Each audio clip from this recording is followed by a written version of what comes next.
Podcast, a platform created to entertain, educate, and evolve the modern-day deer hunter.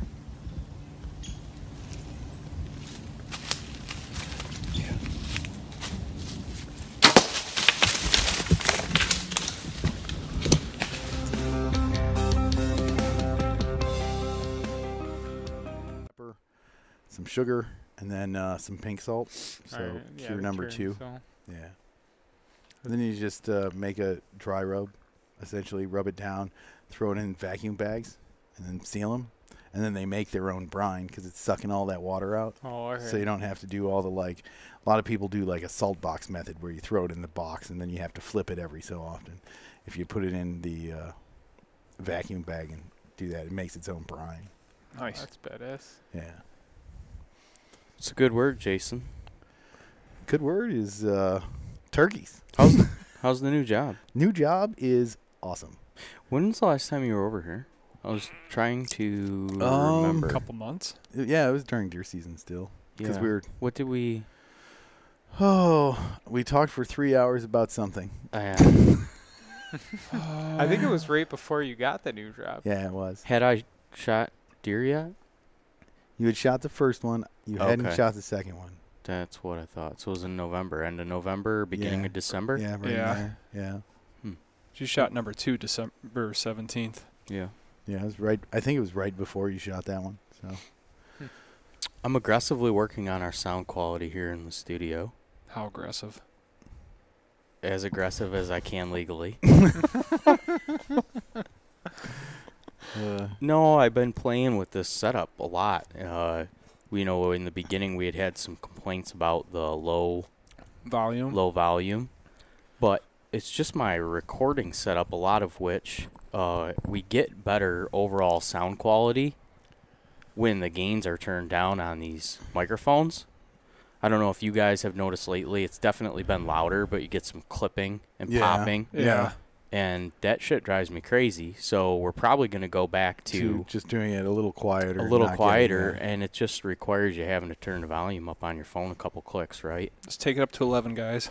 See, I never hear the clicks or pops because I'm usually driving around in my work van and everything clicks and everything pops. clicks and pops. They're not real terrible.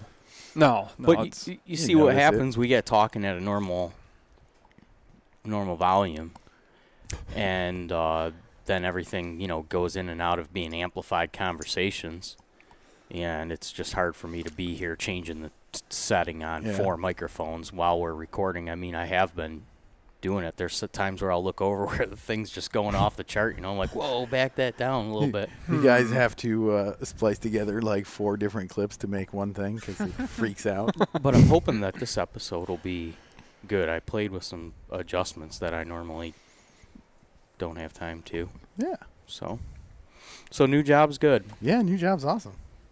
So when your kind of day-to-day requirements of what you have been doing? So what is your new job for anybody that hasn't caught it yet? Yeah, so my new job is I'm actually on staff for Backcountry Hunters and Anglers now as the Great Lakes chapter coordinator. So I like to say I'm sort of the facilitator in chief for Michigan, Wisconsin, and Minnesota.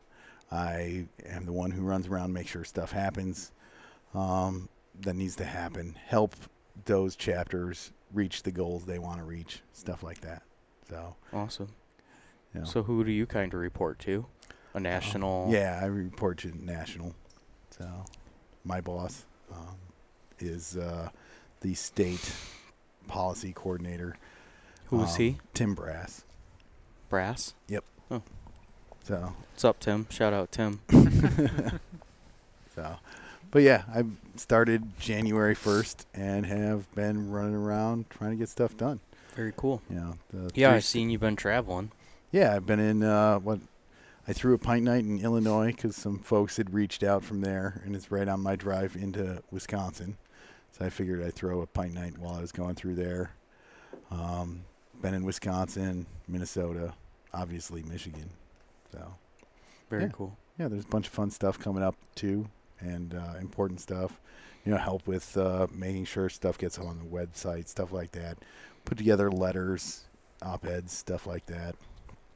So Wisconsin looks like it's been coming on real strong. It has. They've been killing it. That's amazing to see the posts of how many people have been turning out to those events is unbelievable. It is. Yeah. There's Minnesota had a pint night in the very beginning of January with 150 people showed up. Wisconsin had one last week. It was prior to the Ranella was giving a talk at university in La Crosse, and they did a pint night, sort of a pregame for that. And apparently the bar actually ran out of beer glasses because there's so many people there. No kidding. Yeah. So. Get a can. It's good crowd. Exactly. But yeah, so we're building membership really fast in 3 states. So that's badass. It's going well. To hear. Yep. Very cool. Well, I know you probably had a couple things that you want to get into tonight, but I wanted to mention first off, because we usually wait till the end to talk about anything of relevance or importance, but we've got an event coming up here locally, right? Yeah. So on March 24th, we're going to be at Warwater Brewery in St. Clair having a pint night. It's going to be fun. It's it's like just across the road from the river. So it'll be a cool place to see. I haven't been there, but the owners seem really cool. So that'll be nice. We haven't been over on the east side yet, which I have gotten plenty of messages from folks that may be in this room that we haven't been over there. So we're doing that. And then, what is it, the 29th, we're going to be up in Escanaba, doing a pint night in Escanaba. That one at Upper Hand. That one's going to be pretty cool. It's our first event in the UP. So that's great. When's that? Catch that one. March 29th. Oh, okay. The weekend after. Mm-hmm. Yeah, that sort of the 29th starts my Great Lakes. I mean, not my Great Lakes, my Great Northwoods pint night tour.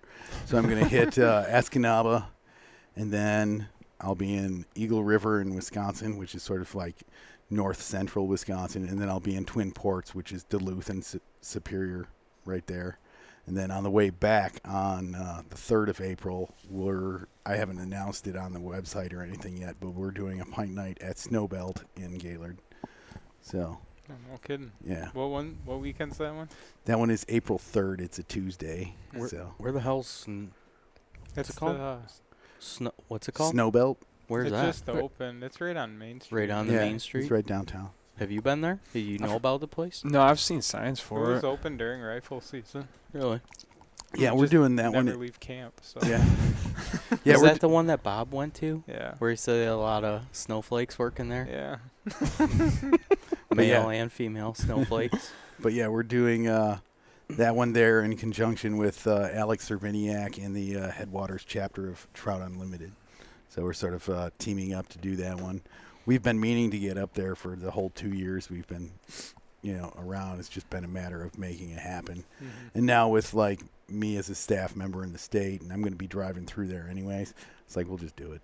Yeah. So. Hell yeah. Dude, you're going to be a craft beer aficionado. I already am. In Michigan, somebody asked me what's easier in Michigan to tell me which breweries you've been to and which you haven't, and it's probably which you haven't. Yeah. For sure. I know. I'll be just going to bed at 9 o'clock because I got to get up to go to work on a Saturday or Sunday morning. I'll just flip through Instagram. It's like, oh, Jason's at work, had a pint night.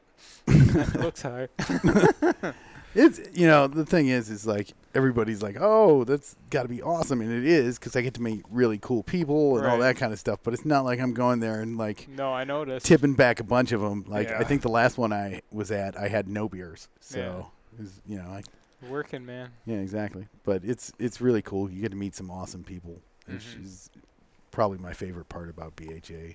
On top of just being in the arena and trying to protect all this stuff, the people you get to meet is amazing. So they've been awesome. Great conversations at them all the time. Yeah, exactly. Back to the one in St. Clair. I got to get a hold of somebody and find out. I think there's 2 like small sporting goods stores in that mall right there. Oh. And there's going to be all that foot traffic from guys coming through. There's a fly shop, I know for sure. I'm going to be at the Midwest Fly Fishing Expo on Sunday, just rolling around talking to some of the fly shops, fly guides, all that stuff that are going to be there. We should. Yeah, I have to stop by and see what they are doing that weekend, because that would be awesome. Yeah, and it would be nice. They could maybe contact and socialize with some of their local friends and have them come over and come out. Get a bunch of traffic going through their, check their shops out. Yeah, that's, I've been thinking about people around here to kind of network and reach out to, and I gave Josh Hilliard a call this week and asked him about contacting whatever local QDM folks. chapters are here and making mention to all those guys that will be there. I don't know if you guys can think of any other groups or associations to contact. I've just been calling up all the flats rats I know and trying to drag them out of the marsh for a day to go up there. You have to come out of the marsh for an afternoon and drink some beer. Yeah. Doesn't take too much. Yeah. We're out there. Yeah, it's in the middle of the day, so it's going to be 1 to 4, which is a nice time. It's Saturday afternoon, not a ton going on. You can take a nap or you can go drink some beer. Right. I'd rather drink some beer. So I assume that a lot of people will show up at 4 o'clock too, right? Yeah, I wouldn't be surprised if a fair quantity of people just kind of roll in towards the end of it, but it'll be good times. Stay later. I can't get there till 6. Yeah, that's kind of. I'm thinking I'll probably be there early in the afternoon. There's a real good chance I have to see if the guests that I had a podcast scheduled for that day, and I'm gonna reach out to them and see if they're interested, because they were gonna travel here anyway. Yeah, just do it at the. It would actually be a little closer for them, so I'm thinking maybe we'll get there early in the afternoon, do a podcast from there, and then have the rest of the afternoon. Slosser? His wife and his wife's cousin. I talked to him. He said he's going to try to make it down anyways, just because it is the closest to him. But yeah, so whether I have him sit on also or whoever wants to, but I've been wanting to have those couple girls on for a while now. So, couple. Do it at the pint night. Hardcore bow hunters. That's good. Yep. Yeah. So, and then I figure I'll probably stay there till 8 o'clock. Cool. So I'm guessing a lot of people are going to roll in later in the afternoon, right? Will just hang out. It'll be a 1 to 4 or when it closes. Yeah. That place is awesome. It's usually how that rolls at most of the pint nights. It's supposed to end at such a time. We'll throw out that your best bet, going. if you're coming from a little bit away and you need a hotel room or whatever, Marysville is the closest town to the north, and that'll be your best bet if you're traveling a little bit to get there. Okay, cool. So what else is new? Anything? Oh, there's a bunch of stuff coming up. Legislative-wise, there's all sorts of stuff going on in both states, in all 3 states. Got National Rendezvous coming up in April. Yeah, did I hear a rumor where was somebody trying to organize a bus to go over there? There is talks. Right now, there's some board members and stuff looking at renting a passenger van for the drive across the country to Boise. So, well, if you get enough folks, you can just drive straight through. It won't be bad.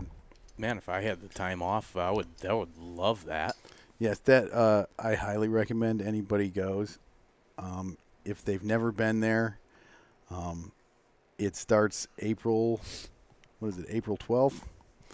And it is basically Friday. It's Thursday, Friday, Saturday, Sunday. And it is probably the most fun you will ever have. When it comes to hunting, just stuff in general. There's seminars. There's Corey Jacobson's going to be giving an elk seminar. Callahan's going to be giving a seminar on eating the whole animal. So it'll be stuff like that. There's going to be the story night, which is basically a bunch of folks get up on stage and just tell stories about hunting or fishing that sort of relate to public land, but they're usually just hilarious. Last year, Newberg told a story about when he was a kid, and they went fishing with his dad, and his dad was sort of like passed out in the back of the boat, and his cousin hooked him in the like crotch of his pants with a big freaking musky plug. So stuff like that, and then so that's going on, and Renella's one of the speakers for that. Just the list of speakers is going to be amazing. There's a brew fest, so like just like we have in Michigan all over the place, brew fests. Do they do a cook-off there? Yeah, there's the Camp Chef cook-off. Actually, I think it's just cook-off sponsored by Camp Chef this year. So I finished third last year, but I am technically not able to do it this year. So Michigan's got a new team that I am training working with to assure victory, or at least we beat Minnesota. The guys in Minnesota will find that hilarious. So that's going on. And then on the Sunday, there's going to be like a big archery shoot put on by the Boise chapter. I mean, like the Idaho chapter. It's like 5 miles from downtown Boise, and there's going to be a bunch of bow manufacturers and stuff there too. There'll be like some shoot-offs and stuff like that. 3D little range going on, target stuff, and then all that'll go on. There'll be raffle prizes and all that kind of stuff. That's going to be like a really cool little event for afterwards. So yeah, it's probably the coolest weekend you'll ever have. It's literally, there will be 3,000 to 5,000 of us just roll into the town, sort of take over the downtown and all that kind of stuff. You meet the coolest people. You will come out of there with like 6 guys that want to come over here and go walleye fishing, and we'll take you elk hunting. Oh, so yeah, it's ridiculous. I'll take that deal. It's a good trade. Yeah, I know. I like walleye and all, but like I was amazed by how many folks are like, yeah, I want to come over there and do some walleye fishing. I'm like, I like walleye too, but they're just walleye. But they don't really have that kind of fishery. They're over just there. elk over there, so They got a ton of trout, and nobody's eating a ton of trout, stuff like that. Mm-hmm. So like things like walleye and stuff like that are sort of like awesome. All those white meat fish over here. Yeah, exactly. So I highly recommend anybody goes to that. It is the most fun weekend you'll have in the year. I'd love to make one of those one day. Yeah. Yeah, you make it this year. Catch the bus. We talked about it, but we're going to Colorado in July, so that pretty much euchres us. Hear that? It's a hindrance. Yeah. Taking a full week to go to Colorado the end of July, so Yeah, that's cool. looking forward to it. Yeah, definitely got to come out to Rendezvous one of these years, though. It is, I'm not just saying that because I'm an employee now. Like, I had already bought my tickets way back in, like, November before I got the job. It was like, as soon as they went up, I'm going. Nice. It is so much fun. If it was anything like Michigan's, imagine that on a national scale. Yeah, that'd be so awesome to see that. Yeah, it's basically early mornings and pretty late nights. So. yeah, I can only imagine. Sleeping out under the stars, top of mattress. Yes, exactly. Wonder if the hotel will let you pull your mattress out of the lawn. It'll be great. Man, I wonder if we can line up a weekend where when we go up north to do some scouting that you could come along with us to do some deer scouting. I don't see why not. Backpack up into, I don't know, hills, right? Yeah. Yeah, pigeon there. As much hills as you can get in the pigeon. Yeah.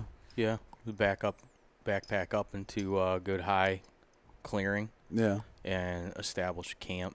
Cool. And then from there, the next day or two or whatever, we just kind of go our own ways and I'll just bring the fly scout. rod.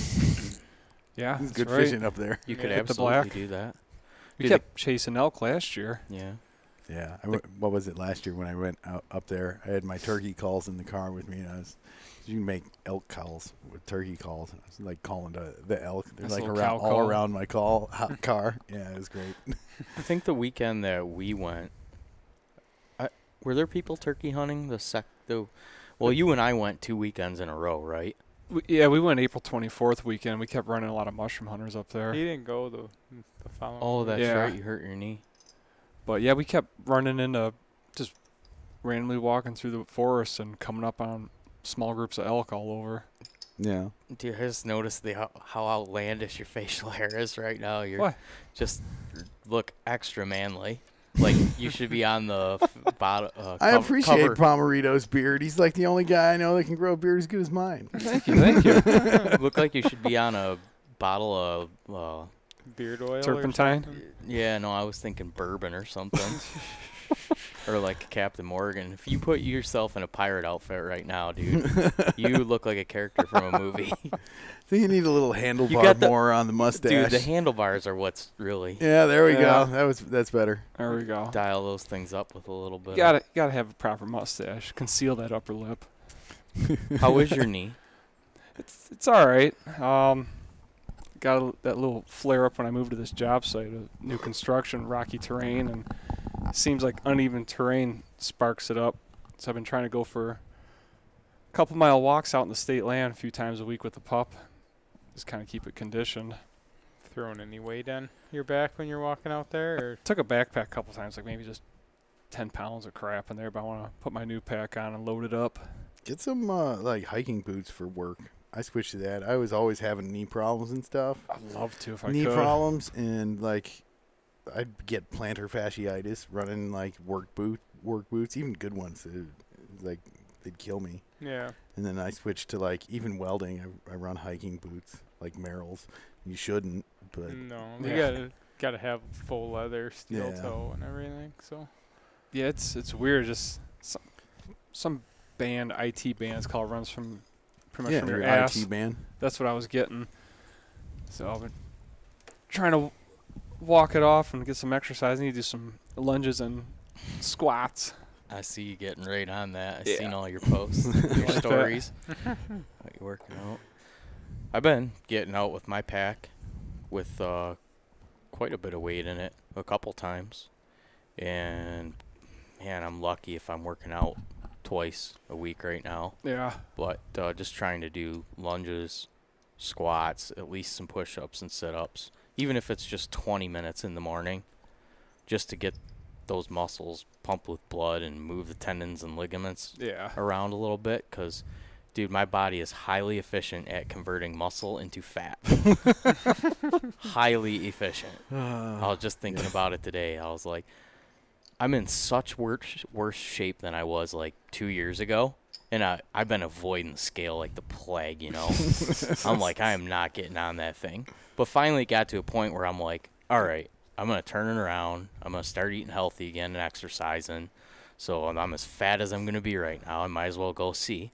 Dude, I gained like 2 pounds. Yeah, you're just soft as shit, though. All my muscle, all my muscle's gone, and I gained a couple inches around my waistline, and you're going soft. Didn't really gain any weight. You got to get in the mirror and do a good fat shaming on yourself. That's how I motivate myself.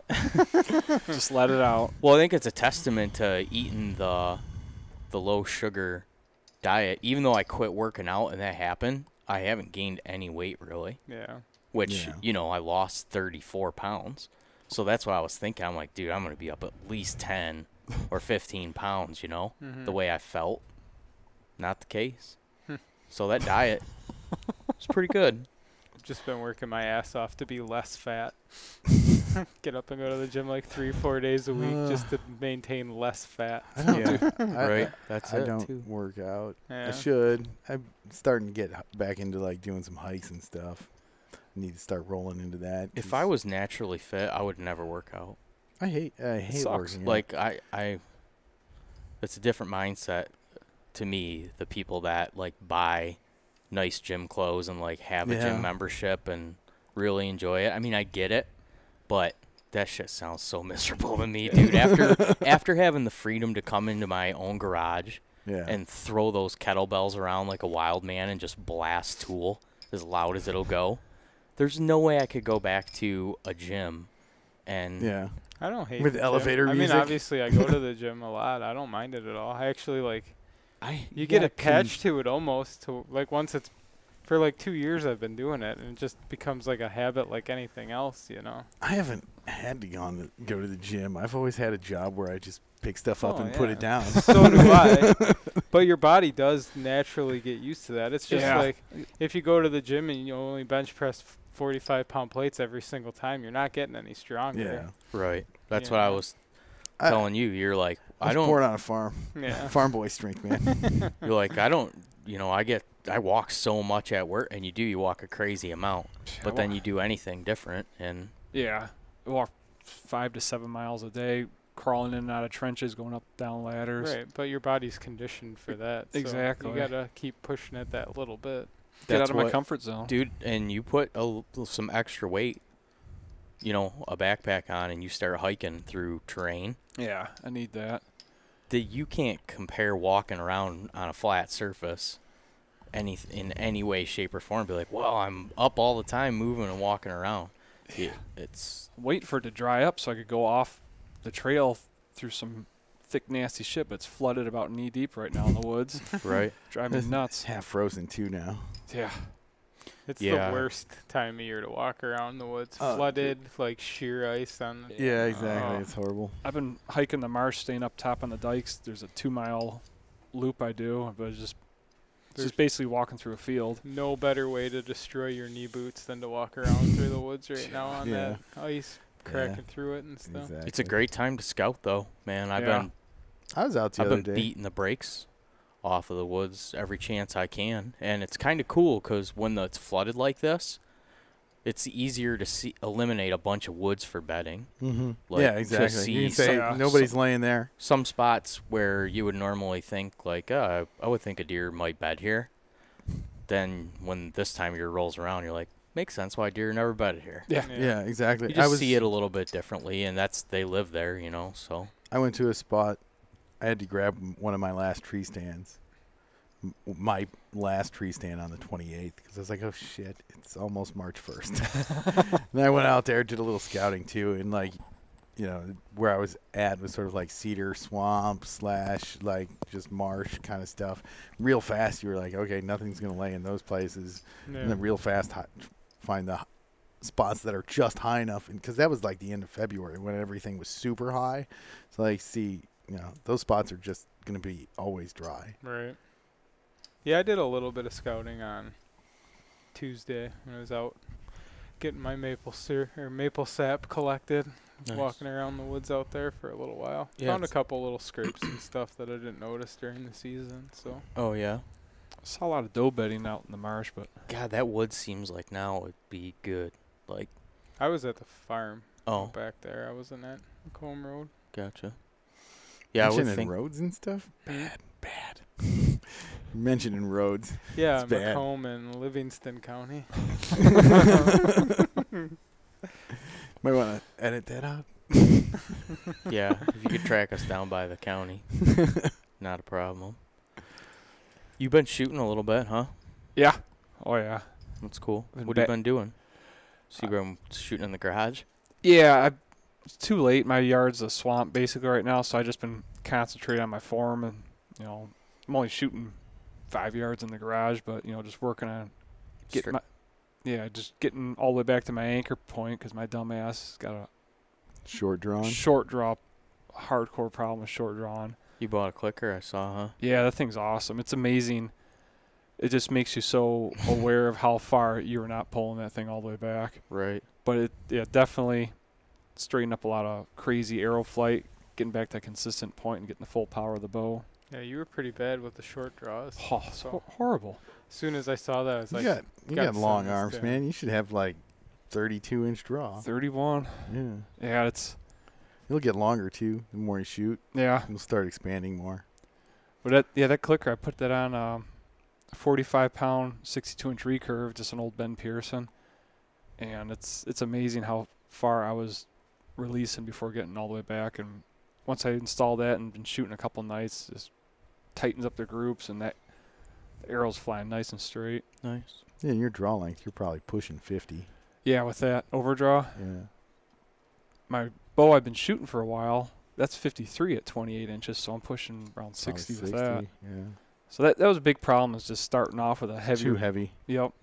That's the absolute worst thing people could do, jumping back into traditional or even starting off. Like, don't kill yourself or strain yourself. Yeah, I know lots of guys that are like, just buy like a 35 pound. Yeah. You can buy one of those Samick Sages with like 35 pound limbs for like $120 or something. Yep. And just. That's such a good deal, just getting into the game, see if it's your thing or not. That, and like with that light of weight, you can really focus on like follow through, right? And, like tension, and all that kind of stuff. So I picked up it was one of the last years. The Kodiak Magnums were made in Grayling, 45 pound. Okay, that's a and cool bow. Oh, that's awesome. I wanted that bow so bad. Yeah. Well, it's so short. It's only, what is that, like a 53 inch or something? 52. 52. So with Matt thought I was going to snap it in half when I drew it back. Yeah, your long ass arms. There's no way. It's been fun, though. I love it. It's just so much fun shooting traditional again.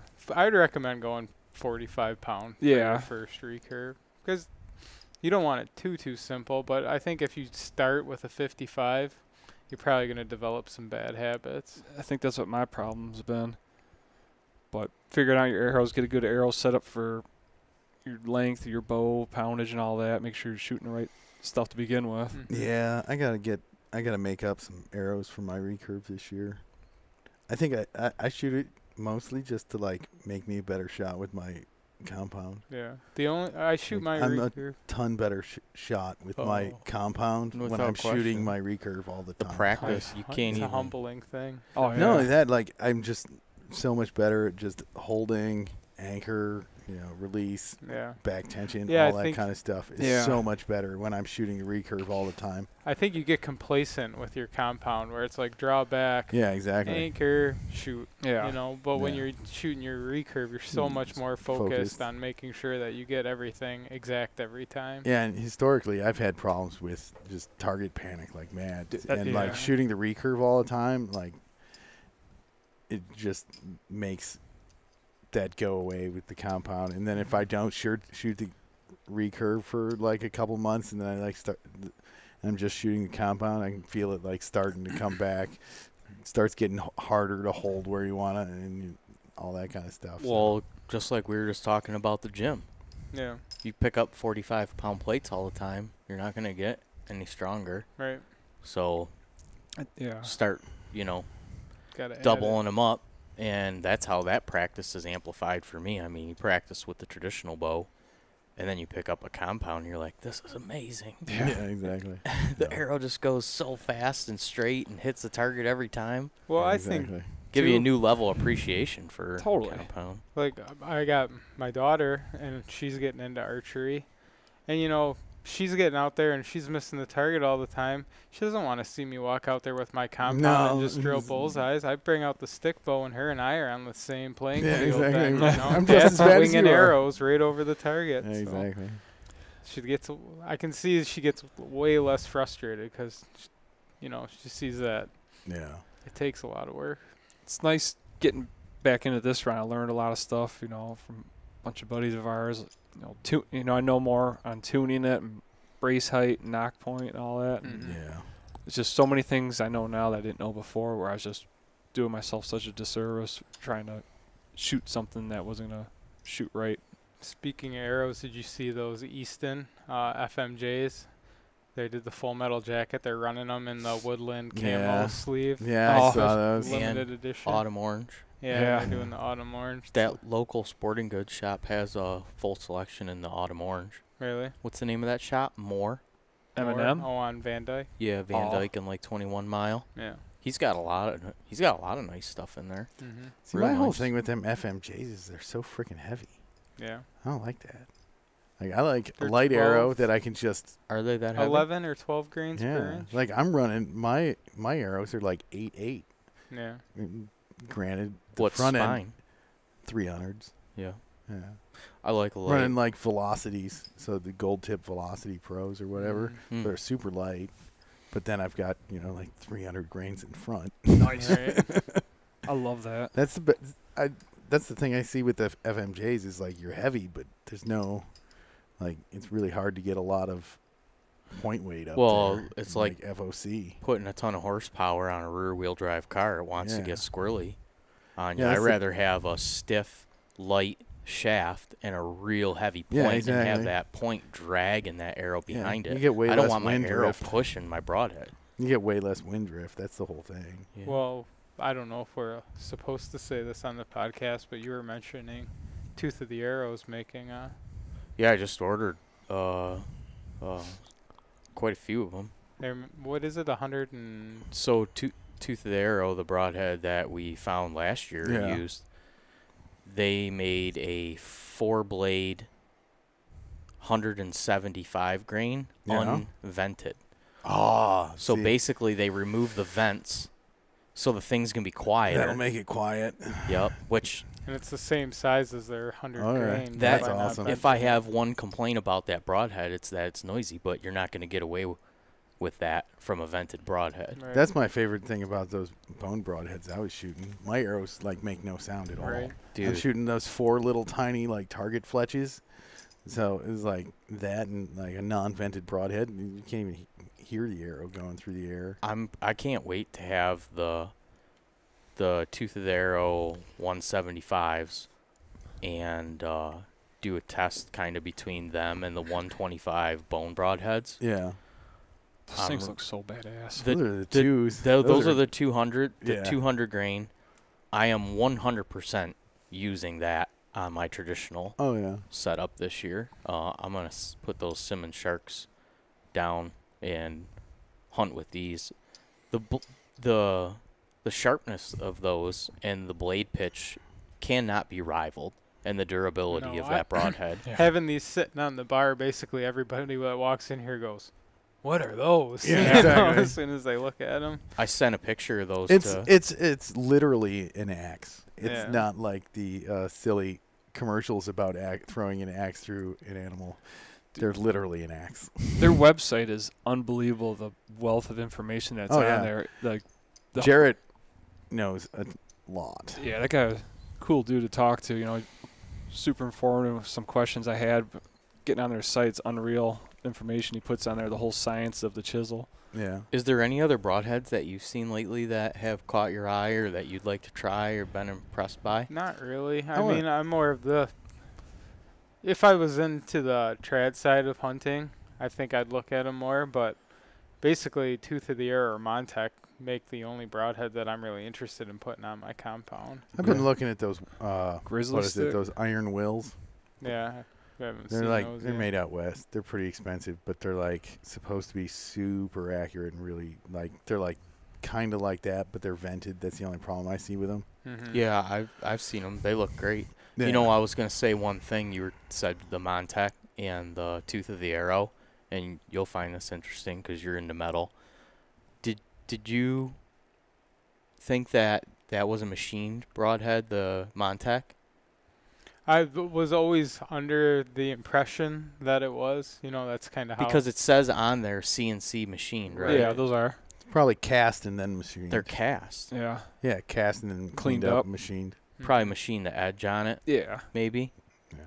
But yeah, they're a cast broadhead. Mm-hmm. So substantially weaker steel composition in cast than in a piece of machine steel, right? It depends. Yeah. You can like that's one of those things where you can say that, but like until you get into like you're dealing with like metallurgy, you can make cast parts that are harder than like you start getting into powdered metals and stuff like that. You can get into cast things that are way harder because than they can make their own metal compound, exactly. right? Yeah. Yeah.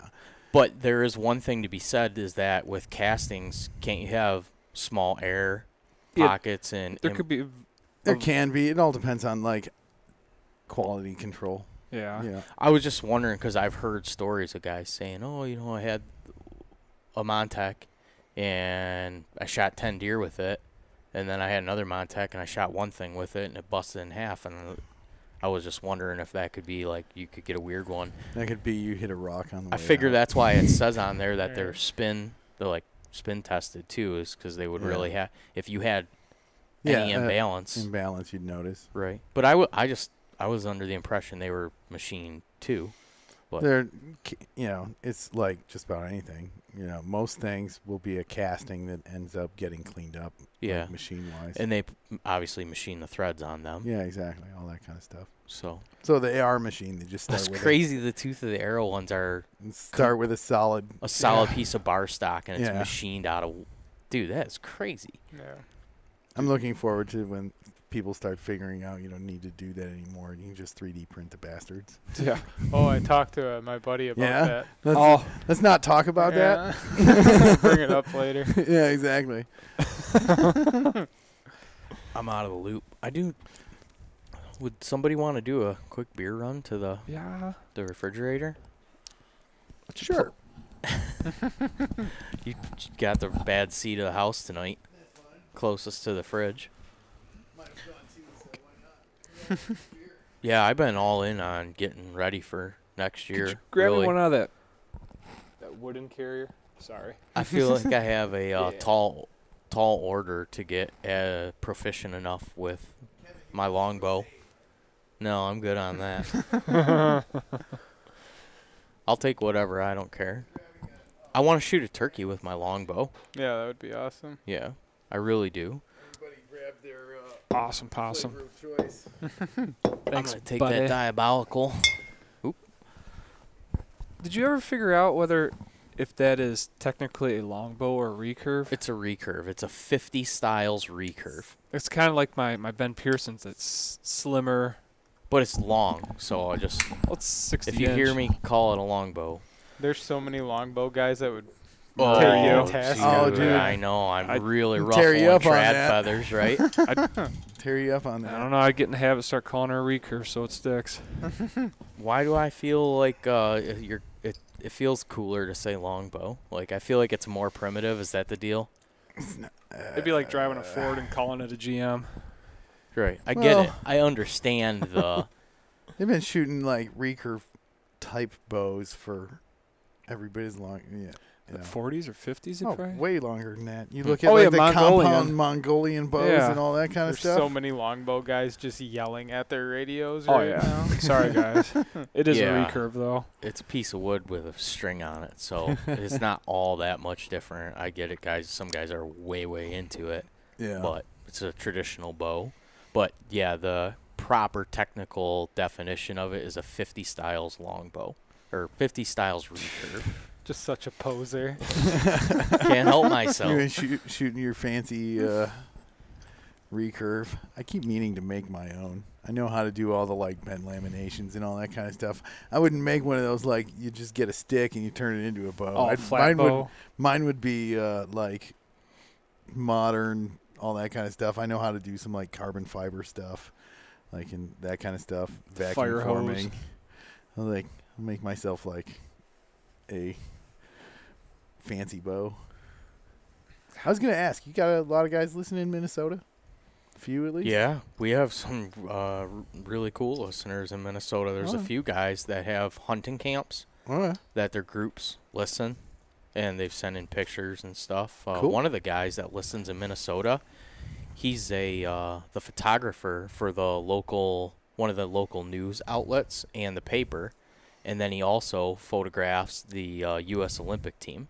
Oh, that's cool. Yeah.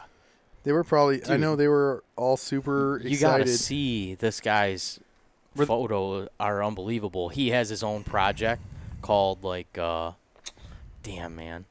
I should look it up. I'll look it up and I won't post it in the show notes because anytime I ever say that, I never actually do it. Check out the website. I'll look it up right now. So the one thing I was going to say is for Minnesota folks, on April 25th is so the Minnesota chapter of BHA is they're hosting a public lands rally at the state capitol. So it's going to be April 5th. What is it from? Let me double check the time here.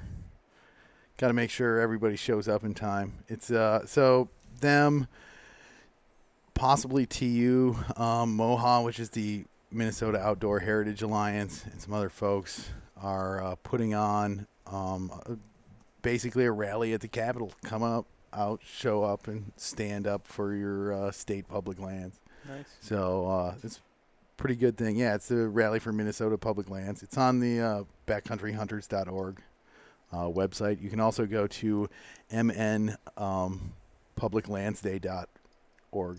So, yep, and it's it's April 25th from, double check the time. Got to make sure it's right.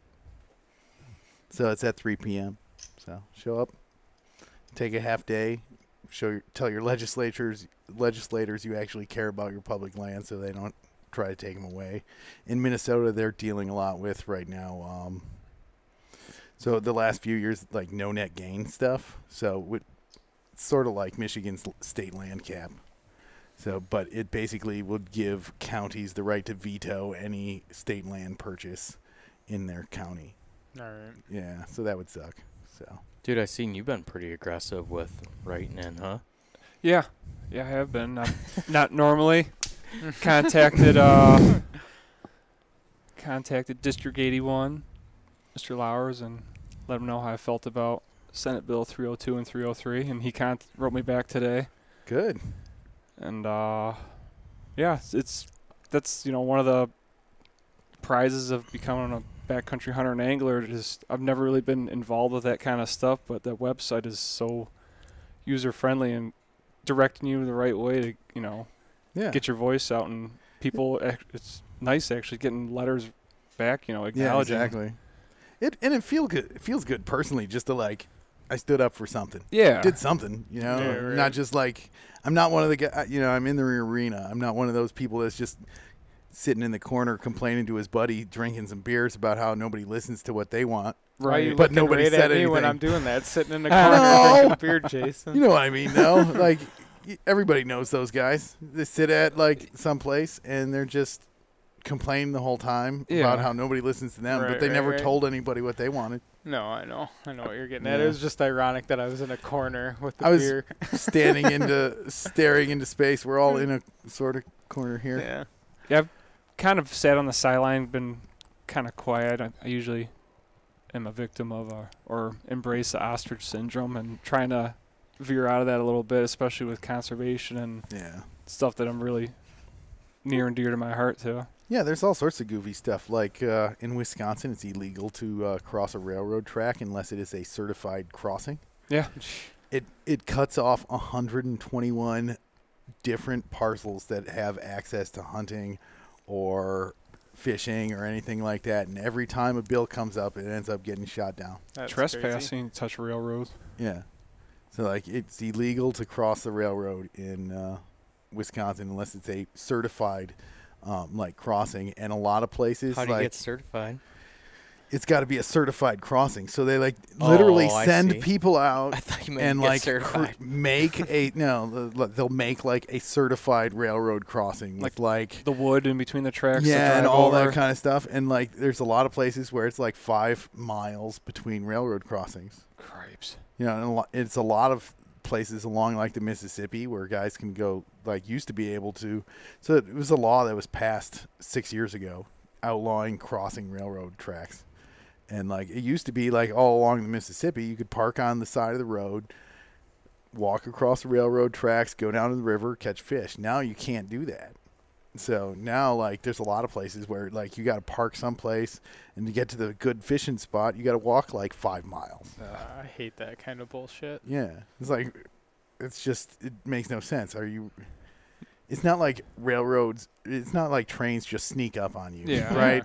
Damn it. Dude, you hear got about me again. You hear about the one a year or something. You hear about the drunk guy that fell into the train tracks. It's never a guy in full fly fishing garb gets hit by a train. Yeah, exactly. So it's just it's one of those things that's just ridiculous. Do you know if we have that? I know it's illegal to walk the tracks. It's considered trespassing, but I don't know about just simply crossing them. You can cross them. I think there's Wisconsin and then one other state where it's actually illegal to cross a railroad track. Yeah. That's crazy. We'll never imagine. Yeah. Before we get too far away, you said mentioned writing stuff in the show notes that never happens. So if anybody's listening and they have any questions or want links to a product or something we talk about, don't hesitate to post it on the Facebook page or message us or whatever. Yeah, please do. We'll get back to you as soon as we can, but because we are terrible about putting stuff in. We just don't have the time. Right. Yeah, and I'm on, like, if I have struggled, any BHA questions, I'm on Facebook and all those things. Yeah. So Is there anyone directed to me or whatever I could relay to you or something? Yeah. Or everything I do to help take some of the load. Just get sauced up at pint nights and As soon as I said, since you're offering it up, it's a little early in the podcast. hold on. It's not my hair. bitch. Gonna need to shave that beard if you I got a keep that load to lighten up. Dropping. Two things. Not to change the subject, but you were talking about the usability, the friendliness of the website for BHA. Oh yeah, it's amazing. Did you guys happen to see that? I got an email from, I'm signed up for the DNR's, Michigan DNR's email list, and they sent an email out today that they have a new website for the state, and it's fully mobile, user-friendly. Thank you, Yeah, State of Michigan finally. Department of Natural Finally. Resources. Dude, it looks really nice. I haven't gone to their website today. I was on there today. I'll have to check it out because it's been really bad. I've had to walk away from my computer a couple times. Just Dude, computer, like trying to do anything on that site with your phone was like. Websites are so expensive, though, so Oh, I yeah, get it. I understand it. Yeah. Especially to have like somebody really sit down and design your website. That's Yeah. not cheap. Right. I mean, they could have a couple $100,000 into Yeah, a website exactly. like that, right? it was not good how To be fair, that website probably generates a lot of money for the state. Though, Oh, without Yeah. question. they're going to But I'm generate even just more now. Right. I never knew how much I know websites I were. feel a lot safer ordering my licenses online than going to like Meyer and having someone Yeah, type somebody all screwed my up. I know all the information things I want. Half the time if I have to stop at a store, I'm telling them what buttons to push. in, Yep. right? It's like, yeah, you go down, scroll. Do you want me to do it? I've seen this done so many times. I can do it. Area 074. Yeah, I imagine if you go to a good sporting goods store, you probably don't run into that as much as you do if you go to Meyer. No, like if or you go to the big Piggly- shop, Piggly you know, Wiggly they're or gonna hook whatever. you right up. But like if you're in a Meyer and Yeah. somebody that doesn't even hunt is selling you your hunting license, it's a little terrifying. Yeah, exactly. You're like, don't The oth- screw that up. The other thing I was At saying, least now they don't have to type in your Yes. driver's license Swipe number. it. They can just swipe Swipe it. it. I knew so many people that were like, yeah, they typed in one number wrong. That happened to me. Well, I actually did it to myself. Getting my doe permit, I mistyped the very last digit of my Oh. driver's license number. oh jeez, Oh, jeez. That sucks. Yeah, so I called Lansing, and a human being actually picked up the phone right away and corrected it instantly over the phone. everyone I've dealt with through the state has been awesome in the, as Yeah. far as like the DNR, Definitely. Yeah. like above and beyond the service quality that I typically get. From any place. They like From go. anywhere. They go out of their way. It's a service industry, and they realize that. And they go. All the ones I've ever interacted with, they above and beyond what needed to be done. Yeah. Yeah, I'll agree with that. I was gonna mention that website, the guy that I was talking about. His name is Brian from Minnesota, and he has a project that he's been working on. It's called State of Wonder, stateofwonder.com. You can go there and see all his photography, and it is, Oh, yeah. dude, it is mind blowing. I mean, there's just a couple like photos that he. Was he one of the guys that sent in that pretty funny deer camp photo? I think so. Yeah. Yep. The one The guy's one guy has the broom, and everybody else has rifles. Yeah. right. Shunned by camp, Shunned by camp. He lost the lock bet. up his firearm. Lost the bet the night before or something. It looked like. Nice. Yeah, man, I'm pretty amped up. I know we were gonna talk maybe a little bit of turkey tonight, but it Don't have to. seems hard to talk about when it's another snowstorm Oh, dude, outside, it's like 25 degrees. 2 weeks ago, I was so fired up. It was like 50s Yeah. and 60s. The nights were like just getting freezing. All the snow was gone. I'm like, oh, It's turkeys. finally It's here. I had knife in hand ready to cut open my boat. I was like, you might want to pump the brakes, and I'm glad I did.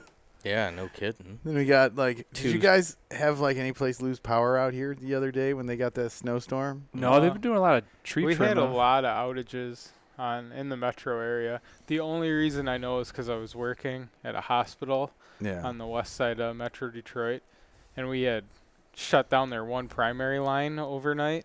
So they were only running on one line. And then when all the power outages start going out, I was just kind of sitting at home, watching the outage map, sweating bullets, waiting for my phone to ring, so. No, we had a bunch of places over by us lose power because that snowstorm, it was sort of like this real narrow band of they said we got 8 inches, but it was almost melting as fast as it was hitting. Yeah. So there's 4 inches of slush on the ground and the trees, because it froze up around midnight. So the trees looked like they had a half inch of ice and then snow on top of them. I had a bunch of branches, big branches, 8, 10-inch branches come down in my yard. God. Trees down all over the place. We did a show that night. It was nasty driving back home. Yeah, we did. We did the gun show. Yeah. Welcome to the gun show. No gun show to be seen here. Yeah, lucky you had that puffy jacket on to me. By the way, we're on the right side. Oh, yeah. That's right. Oh, your patterns are different. Barely, I know. but they are, aren't they? They are. He's got green. Wait. I got the Cypher hat, though. Oh, you got the Cypher hat? That's nice. That pattern's called... This is Cypher, and that's Fusion. Oh, gotcha. Uh-oh. Oh. Yep, you're in trouble. Damn. You got to go over there. The gloves are off. Oh, I'm glad you actually pulled that out. What about the gloves? What about them? Plytho's running a 40% off everything right now. Oh, really? Wow. Till March 15th, I think. Okay. Check that. But if you go on any other social media or whatever, it's a tax refund. They're probably just dumping inventory from last year. Yeah, exactly. I'm guessing. Yeah. But, 40% off everything. Dude, you're going to struggle to find a better way if you're in need of new that's gear. reasonably priced stuff, and you guys seem to like it. Well, for anybody that doesn't know, 40% is what basically insiders get with anybody. Yeah. Anybody that's supported by or sponsored by Sitka, your typically. regular pro staff stuff. There's other people that are your extra fancy pro staff that just get stuff shipped to them. Certainly, but that's the normal. But the normal pro staff deal is 40%. 40% off. So for if you did work for Plythol or for I don't know about Kuyu, but First Light, any of that stuff. So to have access to that to 40% discount, you're not going to find a better. No, this is always the big time deal. of year to pick up your. Oh yeah. First Light has you got to understand those companies. It is expensive to have that stuff sitting in some warehouse. Right.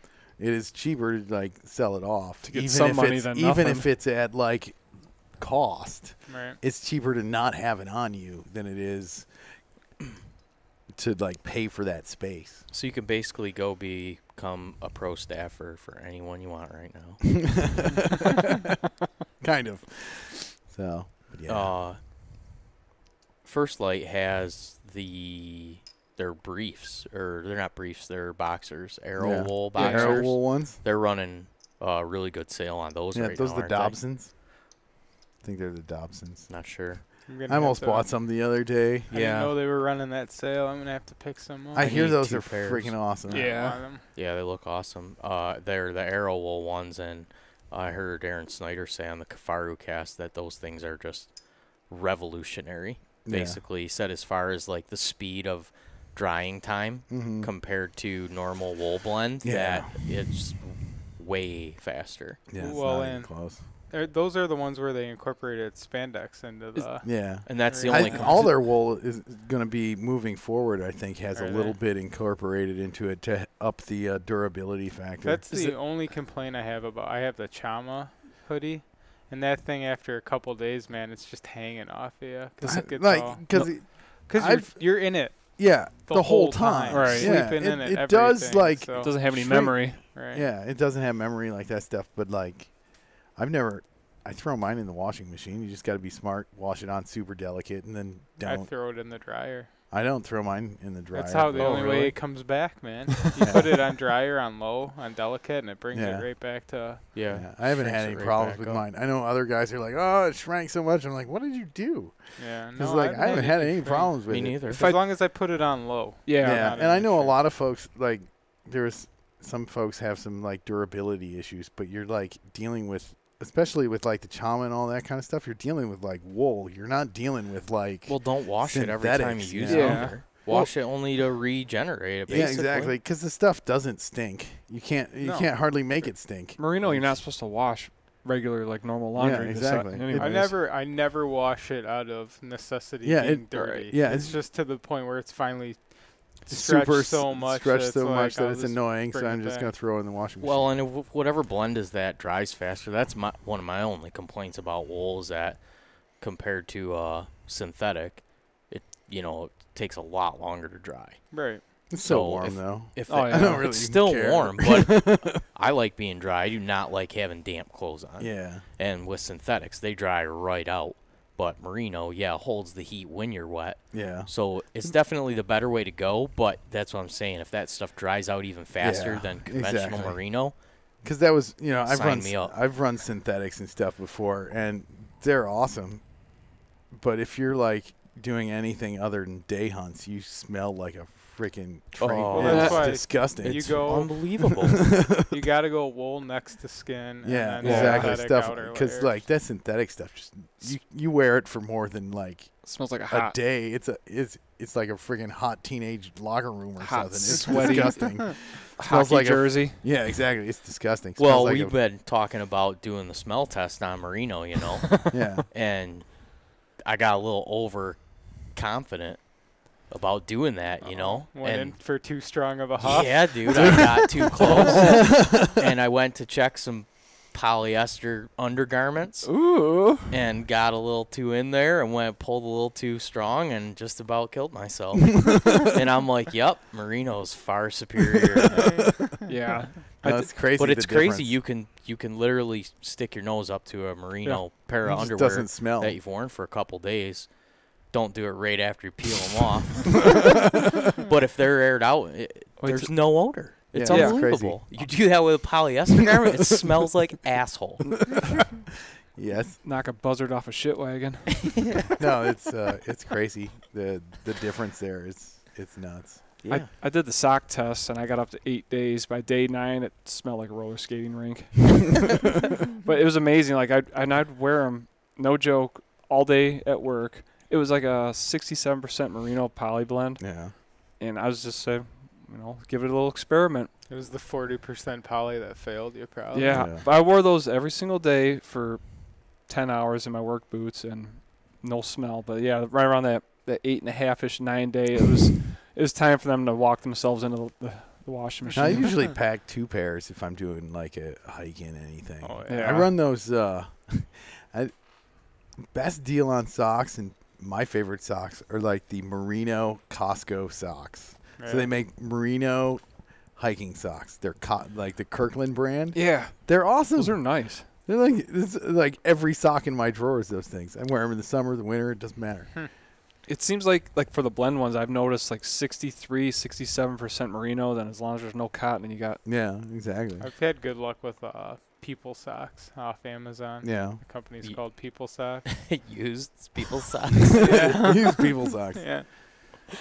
They were good. They're a blend. Yeah. Used People Socks. Fetish.com. Don't judge me. I want to get some of the First Light socks. I've heard I want to try those. Amazing things about those. Dude, check this out. Go on Amazon and go to, I think you'd put in like Long Hunter Supply, or you can go to longhuntersupply.com, and it's a guy that lives right here in the Thumb. Yeah. And he's like in the automotive industry, does some engineering, but as a side thing, he's got some merino garments. Yeah. And I think he sells them on Amazon, Long Hunter Supply. Oh. You can get a pair of merino. They're a blend. Yeah. I think they're 80% merino. Oh, yeah, that's pretty good. $6. Holy hell. You can't beat that. No. I think that's what they were the last time I looked at them. Whether they're still available, they're still on there, Dude. but it's worth looking into. I have a couple pairs of them. Yeah. They are the bee's knees. Does he make shirts or tops in that? I don't know. So I looked up the base layer First Light. Yeah. They got the Benmores for $27 and Yeah. the Dobsons for $30 right now. Yeah. Can you look up the Long Hunter Supply and see if that's on Amazon and Yeah. they're available? And that No, I those can Dobsons are. speak on the What's price. it's the Dobsons and what's the other one? Benmore? Yeah, those are the longer ones. Those are almost down to your knees. The Dobsons are longer. Yeah, the Dobsons are the longer ones. Yeah, they come down to here. I like the Smart Wool heavy hunting socks. Yeah. They're dude, they are Love those so things. tough. You could tread a car tire with them. I swear to God, man. They really do. They're so thick and No, then they're comfortable. After I found merino socks and stuff, cold feet pretty much went away. Yeah. I'm telling you, we hunted that 20 below. Yeah. And I had those Smart Wool socks on, and then my 1600 Alpha Burleys that are 2 sizes too large to have a lot of air circulation in there. Yeah. And then I put that charcoal heat pad probably on the bottom feet. of my toe. Sat for 3.5 hours and didn't get cold feet. Yeah, I laughed. I was telling Drew, I laughed when you guys said you were going out that weekend. Dude, I was supposed to go, and it was an experiment. I will mention real quick before we get too far away from the underwear, you're going to catch grief because they're all out of solid colors, so you're going to have to wear camo underwear. You look like a Cabela's ad sitting around the lodge. Camo underwear is hilarious. Oh, yeah. That's definitely what you need. That's what I wear on date nights, man. It's funny listening to Callahan talk about that. That's my yeah, exactly. It's so I can run through it's like your loincloth. Guess I married the right woman because she can respect a nice camo pattern. It's like, are those mossy oak? Get away from me. I'm a tree bark girl. Mossy oak. Tree bark. I'm like Advantage. Dude, there's been a renaissance of tree bark. Yeah. It's because it's sorts like of stuff. retro. Yeah, I saw, what is it? Somebody's making I think it's either a longbow or a recurve that's dipped in tree bark. Really? Yeah. It might be going too far, but I don't know. It looked pretty sweet. It was just the limbs, but it looked pretty sweet. God. I tried out a ton of different clothing this year. I experimented with a lot of experimenting. No, I really got my layering system really honed in to be comfortable in a real wide range of temperature. Dude, and be quiet and efficient. Yeah, exactly. I was bow hunting in January, I think it was the 3rd or the 4th. It was wasn't the exact, it was just a couple days after you guys were up there. Mm-hmm. And it was 3 below when I went out. I didn't even notice. That's a different jacket you guys have on altogether, huh? Yours has a hood. His mine doesn't? has a hood. He's got the lightweight version. What jacket is that? This is the First Light Cirrus Puffy. I've been looking at Fusion. both of them as I'm deciding what pattern underwear I'm going to order. Which one is this? I always forget. That jacket? Yeah, it's just the puffy. Oh, it's the unpronounceable. Oh, the Uncompadre. Uncompadre. Also known as Uncomfragre. Unpronounceable. So is the hood just an option, or is it a totally It's different also jacket? way thicker. Yeah. So it's not thicker? it's thicker. It's heavier. Gotcha. I think heavier if you full fill. this is, I can't remember if it's that one or this one is insulation equivalent in the Woodbury. Yeah. If you were to layer them. Dude, I know this thing will melt you. Dude, I love this thing. I was wearing this, the Camo hoodie, Get the the Lano, and then just a synthetic soft shell, and it was I was bow hunting in -3. What's your soft shell? It's just a crappy synthetic soft shell it's just a solid color one I had picked up. I can't remember where I got it even. Gotcha. So it's quiet though. Yeah, it's just an in-between layer. Those soft shells are nice. These aren't quiet. They're okay. Super quiet. They're not bad. Yeah, They're not terrible. bad. These are really loud. These are. Well, I can do these that. don't bind. If you have these underneath a shell, Yeah, it allows. Yeah, you move around just fine underneath something. But yeah, I was out. I only had, super, efficiently sized. It's not like the old days when you had trying to bow hunt with 6 inches of stuff on your arms. Well, the fact I could even pull a bow and shoot it in 20 20 below after sitting for 3 hours. Yeah, it's like ridiculous. A testament to My old insulated camo system looked like a tick about to pop.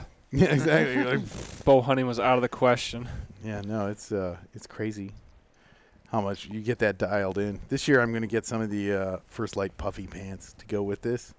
Because, like, lots of folks, they're, like, running the First Light, the more whitetail-y kind of stuff, right? So, like, the Sanctuary stuff and all Sanctuary. that. But, like, that's the way late season stuff. Yeah, but the way I hunt, man, I'm geared. hiking in, like, a mile and a half or more with stuff strapped to my back already, and like that stuff doesn't pack down real well. Yeah.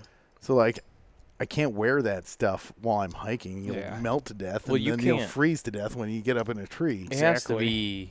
Well, I guess you could sit for a long time in 30, but I mean hardly above 30. The Sanctuary stuff's too warm, right? If I walk out my bibs, my Sanctuary bibs, and it's like 30 degrees is the cutoff. You don't even think about wearing them. Yeah, that's my problem. 30. It's like if I'm going to hike a mile and a half with a tree stand and a backpack and all the stuff that's also all my other gear too. Yeah, like where this weighs, it's less than a pound. But for late season, they're the best bibs. I mean, oh yeah, yeah. But even late season though, I'm still walking so far. I don't want to have that much stuff in my backpack. We got somewhere around here. Playthal sent us a couple pairs of their puffy pants. Yeah, they're legit too. Yeah, I'm gonna get some puffy pants because like this fits in its pocket. The puffy pant, it'll be like less than 2 pounds. That is the one thing that Kuiu makes. That's those insulated. They make a puffy pant that has full zippers up the whole length of the leg. That's nice. And it stops. First Lights does mid-calf though, so you don't even have to mess with your boots. Mm-hmm. You know, if you got like 8-inch laced up boot, you can still put these pants right on and zip them on, and you don't have to worry about. So they're like capris. Yeah, almost. Yeah, no, I'm looking at. I want to order some Scree stuff. Yeah. I want to order just a jacket and a pair of pants for early season because I know I'm going to be doing a lot of hiking this year. So I want to get just another pair of uninsulated pants. The pants that I have, the Playful pants, are insulated. Yeah, they're I have too warm really for hiking. The Scree hard scrabble pants, and they're great. They got the hip fence on them and everything. Yep. Yeah. Badass for when you're climbing up the tree with your lone wolf and it's 80 out. You can exactly. Those hip fence. Let out some farts. We have like aren't we like a Scree affiliate? I've been an asshole about putting the information up on the website. Yeah. But if anybody ever wanted to buy any Scree gear, there's a link. There will be a link here soon. Yeah. I just had Drew resend me all the information. And the reason I bring it up is because I talked to Michael Wand, one of the owners, last week, and he is a very, very nice guy. And it's kind of cool.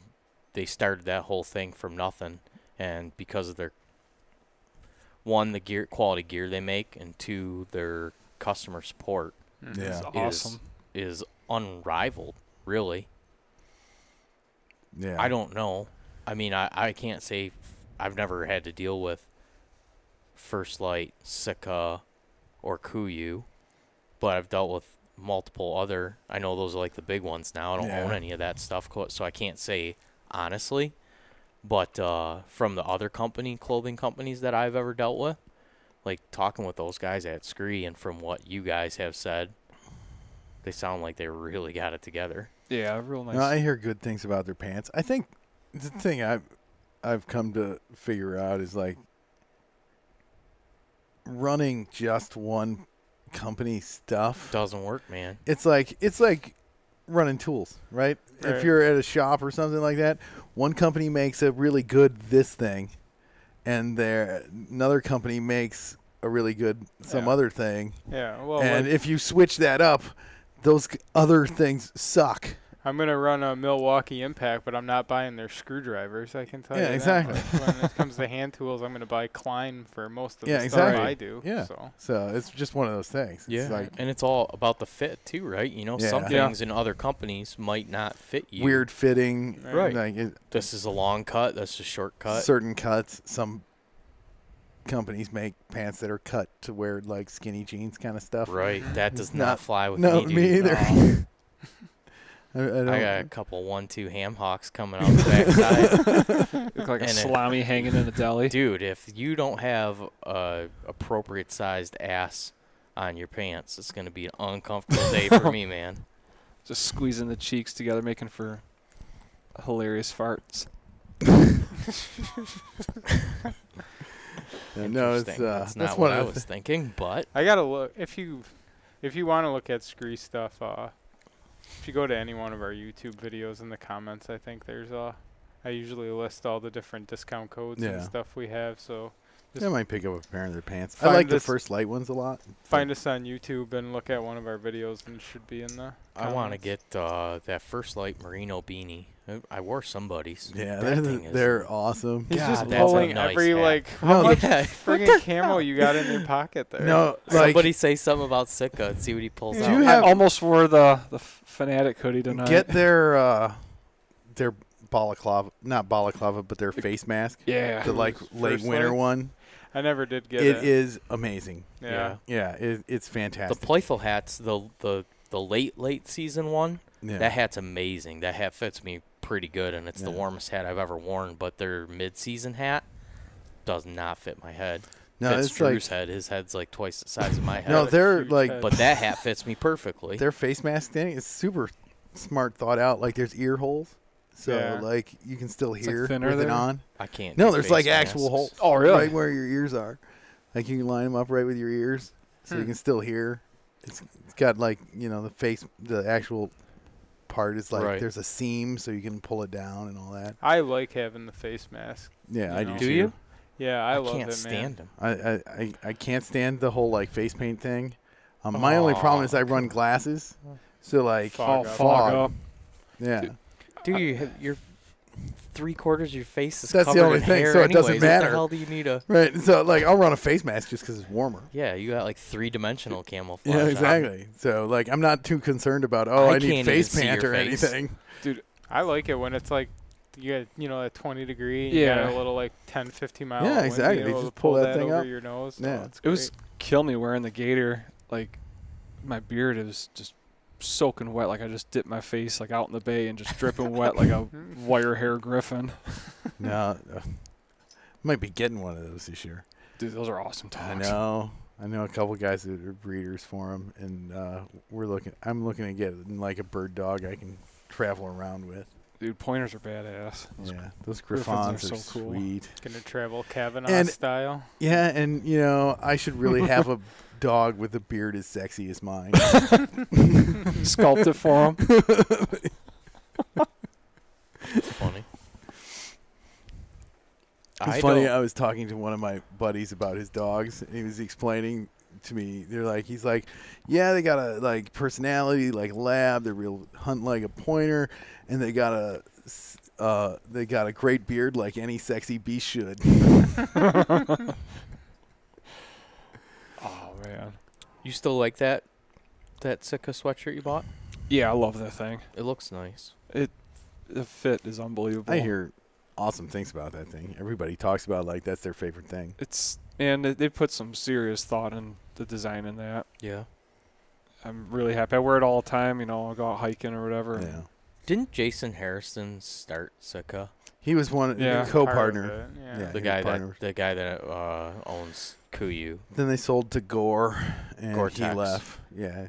They got the Gore Optifade camo. Yeah. So now it's like Sitka's one of the reasons they're so expensive is it's Gore. So it's got Gore-Tex and a bunch of stuff. And that's one thing I want to get is some Gore-Tex socks. Never thought of that. Yeah. They make them. My boots are Gore-Tex. I think they have a Gore-Tex liner. Yeah. No, like some Gore-Tex socks are like, especially if you're running like ultralight, like thin hiking shoes or boots or something like that. Yeah. Some Gore-Tex socks would be like the shit because you don't got to worry about like your feet getting wet. My Red Wings that I wear for work most of the time are Gore-Tex. Yeah. Moisture out, but not moisture in, right? Yeah, Gore-Tex is... Whoever invented that should get the Nobel Prize. Yeah, for sure. That shit's awesome. Yeah, exactly. Yeah. Any other new gear that you are? I'm just looking at boat motors right now. I haven't even thought about hunting gear. Really? God, I'm ready for fishing. I'm so amped up for deer season. And turkeys. I am too, Silly. but I spent a shitload of money last year, so I'm trying to. Well, that's why I was asking if you had anything that you were needed. I need a stand. Need is a word that I can't use all that much. I'm trying to convince myself I need one of those G5, one of those Prime Synergies. Yeah. That is a hell of a nice looking bow. Yeah, it is. I think I It is. I mean, I don't really care about the brands of the bows or what famous people shoot them. Yeah. That seems to be the nicest looking bow, and from a lot of people that are highly respected archers, I've heard them say, maybe not publicly. Yeah, exactly. But that's the best shooting bow. Yeah, and like from my understanding is from like a tuning standpoint, they're freaking amazing. Yeah. So, dude, I've been blown away about how many people and companies in the hunting industry and all these shows and everything endorse products that they do not use. It has blown my mind. The most popular ones. Yep, they'll take some picture next to something and there's nothing they used. Hashtag Jim Shockey doesn't wear Under Armour boots. Just so everyone knows. No, but it's stuff like that that shit drives me crazy, dude. You find something out like that. You find out from word of mouth from somebody that talked to somebody who talked to somebody who talked to Jim Shockey's cameraman and says they take a B-roll. He puts the boots on and then he walks up the. Then he goes and puts his schnaze on. Exactly. Put something on. Dude, what the fuck, man? I want to try Jim Shockey. I want to try some of those schnaze. Well, I know they got to make a living and somebody shit. Somebody writes a check, man. Yeah. You gotta lie to people though. I mean, that part kind of sucks. You know, there's so much of it. It's blown my mind. It is crazy. It's surprising just how. Do not purchase products based on the influence of the famous people that are exactly them. Because pretty much if you steer clear of that one, I'm not saying it's that completely and legitimately possible they don't actually use that item. It is true. I'm glad we kind of started this well, I guess the freedom that we have jobs and we don't need to make a living off of this gives us the ability to do it a little differently. But got enough bosses. I don't need somebody bossing me around in that regard. No, it's crazy. But yeah, well, it's cool too. Like, I know you open up my bin of hunting clothes, and even the guys from Exodus remarked I have like every camo pattern in my hunting bin. Yeah, exactly. Yeah, no, like my stuff, like I run, First Light stuff, but there's a lot of stuff I haven't switched out yet. Yeah. It's like that works fine. I like that particular thing. I'm keeping it. Right. Yeah, it's just too many companies make good shit to just ignore it and go one route with everything. Yeah.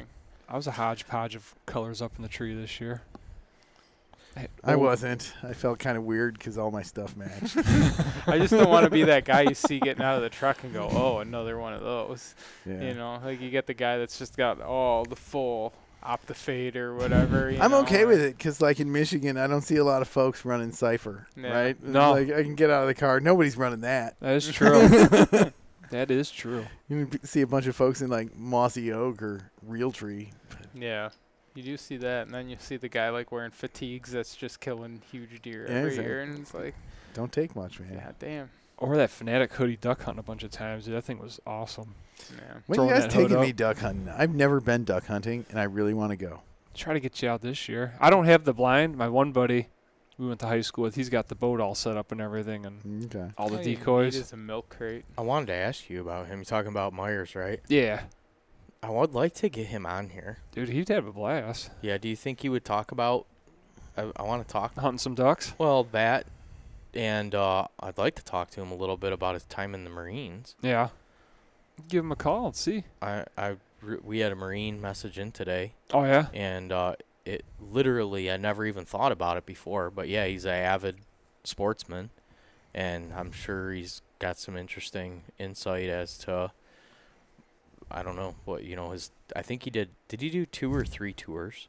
He did 2 1-year-long tours in Iraq. 2 1-year-long tours. Yeah.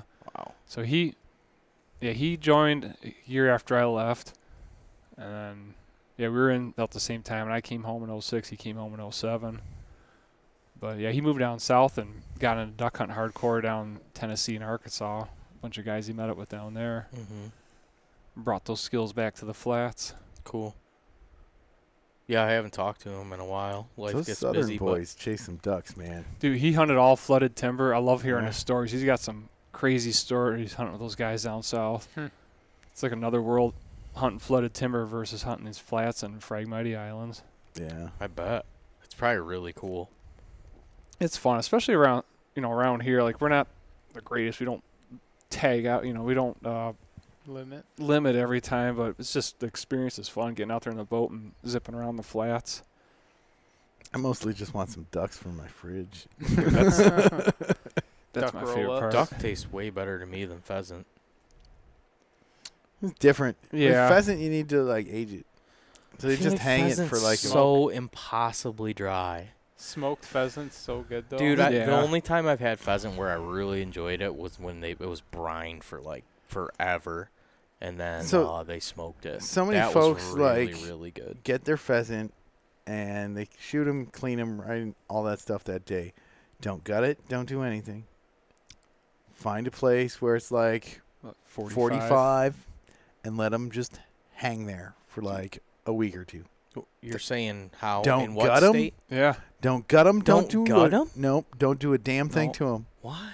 Because you don't need to. Just it's a difference with, like, a chemical a breakdown. fowl and, like, as opposed to, like, other animals. The guts don't get funky? No, they don't, because it's separated. You don't. You don't got to do anything. If you Can open I do the them same up, thing with taking the guts out though? no, because if you open them up, then like Exposed air to starts air? getting in there. You just want to, like, do not pluck them. I'm baffled. Don't gut them. Just tie a rope around their neck and hang them up. There's, like, old school dudes that What will about tell by you their feet? you want to hang them from their head, Okay. just because, like, that's where the drain hole is. Yeah. If anything does need to come out, it comes out.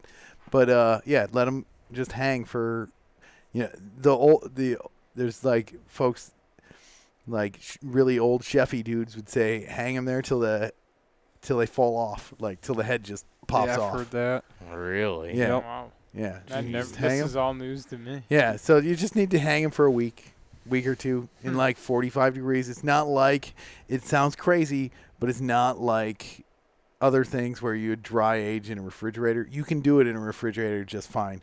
Just, like, throw them in your beer fridge for, like, 2 weeks. Just how they are. Wow. Like, And that makes all the difference? It makes all the difference. All right, I'm going to try that because the last couple pheasants I had, I was dude, they can be, it's like eating a freaking fried chicken. It's it's Gordon like, Foods chicken breast microwave. Yeah, exactly. No, it tastes. it's the whole difference. It's as moist as a tortilla chip, you know. Yeah, you got to cook it like, you got to handle it like you would a decent piece of chicken. We're trying not to kill it, but us here in southeastern Michigan aren't exactly overrun with I love pheasant duck, to though. cook up. I really do, man. I really like duck.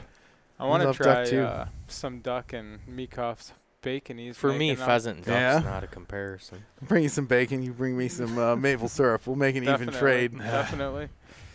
That's one thing. I love making bacon, man. I haven't bought bacon in, like, if I were to think, it's got to be, like, someplace between 5 and 7 years.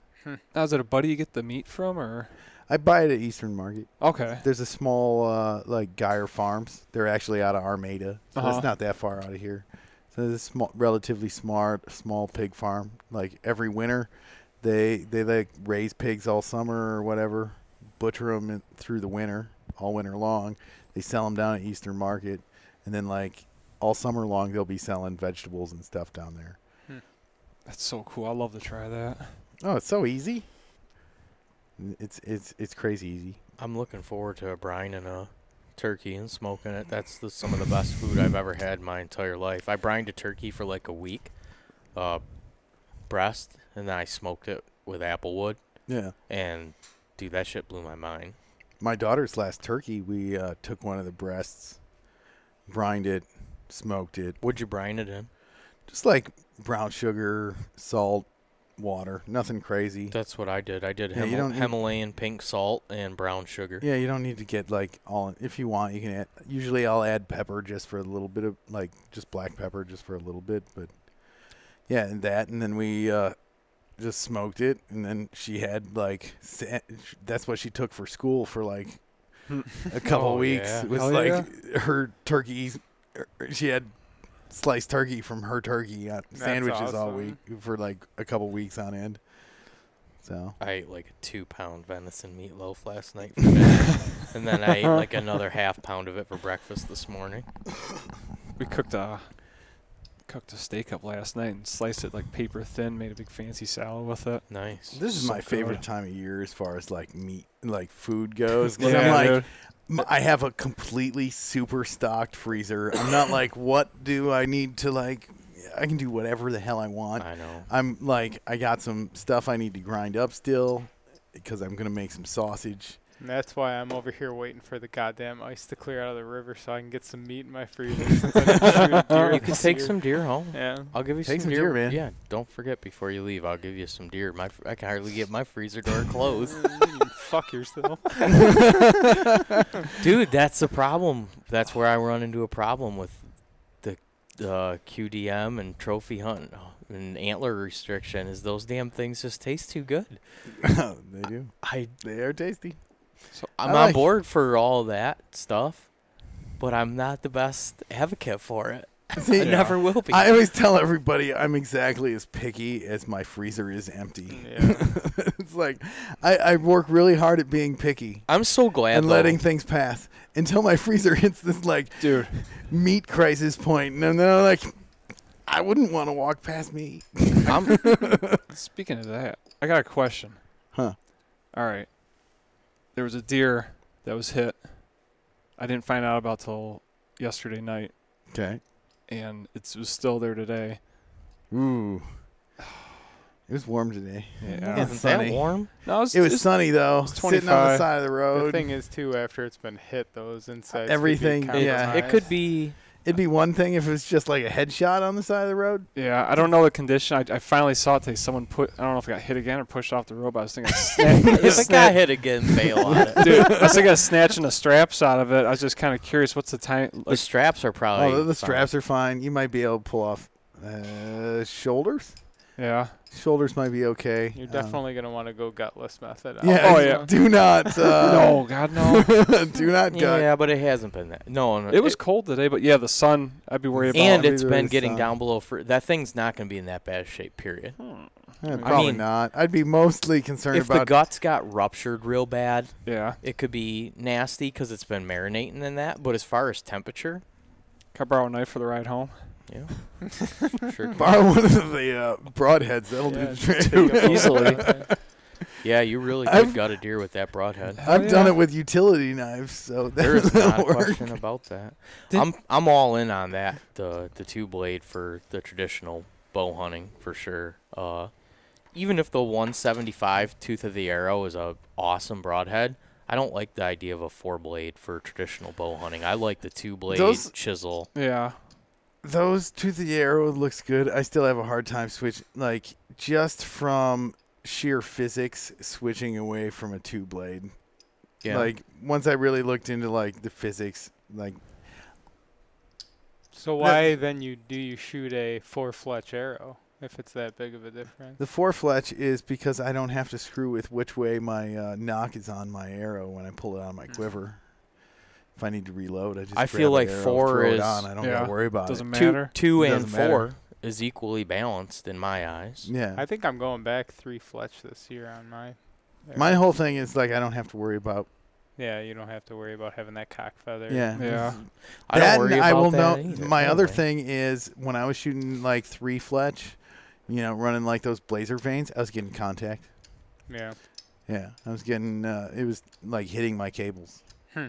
And I know on my prime I have to have my arrow turned just a little bit because I have a first generation of prime, the shift, Yeah. and that bus cable will creep in actually. Yeah, like I was getting like contact on my bus cables, so like I could bare shaft tune, shoot, and then like put a and it'd be perfect. Put a 3 Fletch Blazer Vane arrow in there, and it's all over the place because it's hitting that bus cable.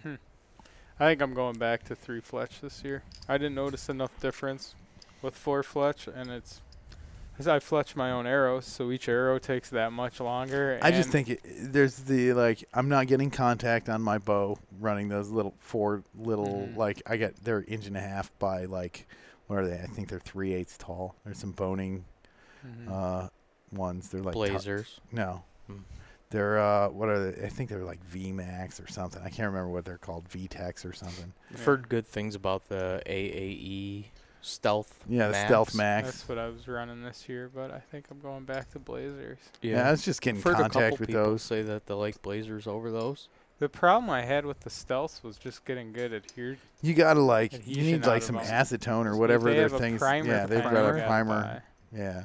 because they're a urethane based. But I heard Everything I hear, like, I thought once you you said- use did you their guys- system, it's amazing. Yeah. Yeah. that's what I was just gonna say. I heard if you do it without it, it doesn't work. Right. Basically, but if you use the primer system, that they're No, yeah, it does work, and it works good, but I just had... but that's I was extra run- step. it just takes time. and Yeah.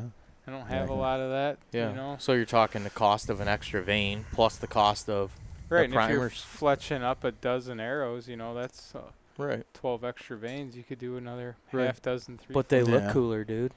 That's the other thing. I want to is, go like, retro. They both look really cool, and I'm not getting contact. That's my Right. biggest thing. Like, I don't care 3, 4, but, like, the 4 is, like, I don't have to worry about, like, I grab an arrow. I don't got to worry about cock veins or anything like that. All my Cock veins. all my flesh, like, I don't ones. I don't have to worry about I don't have to buy one different color of veins. I can just Right. buy a big pack of all the same color. Doesn't matter. I think I'm going to rock it. I'm thinking I might get those FMJs and the woodland be camo sweet. and go straight up 3-inch, Dude, you 5 should get inch some, like, 5-inch chartreuse feathers and or orange something. veins on those things. That would be sweet. Some 5-inch short ones. Yeah. Need to reload a That'd be hot. quick load of big veiny triumphant bastards in there.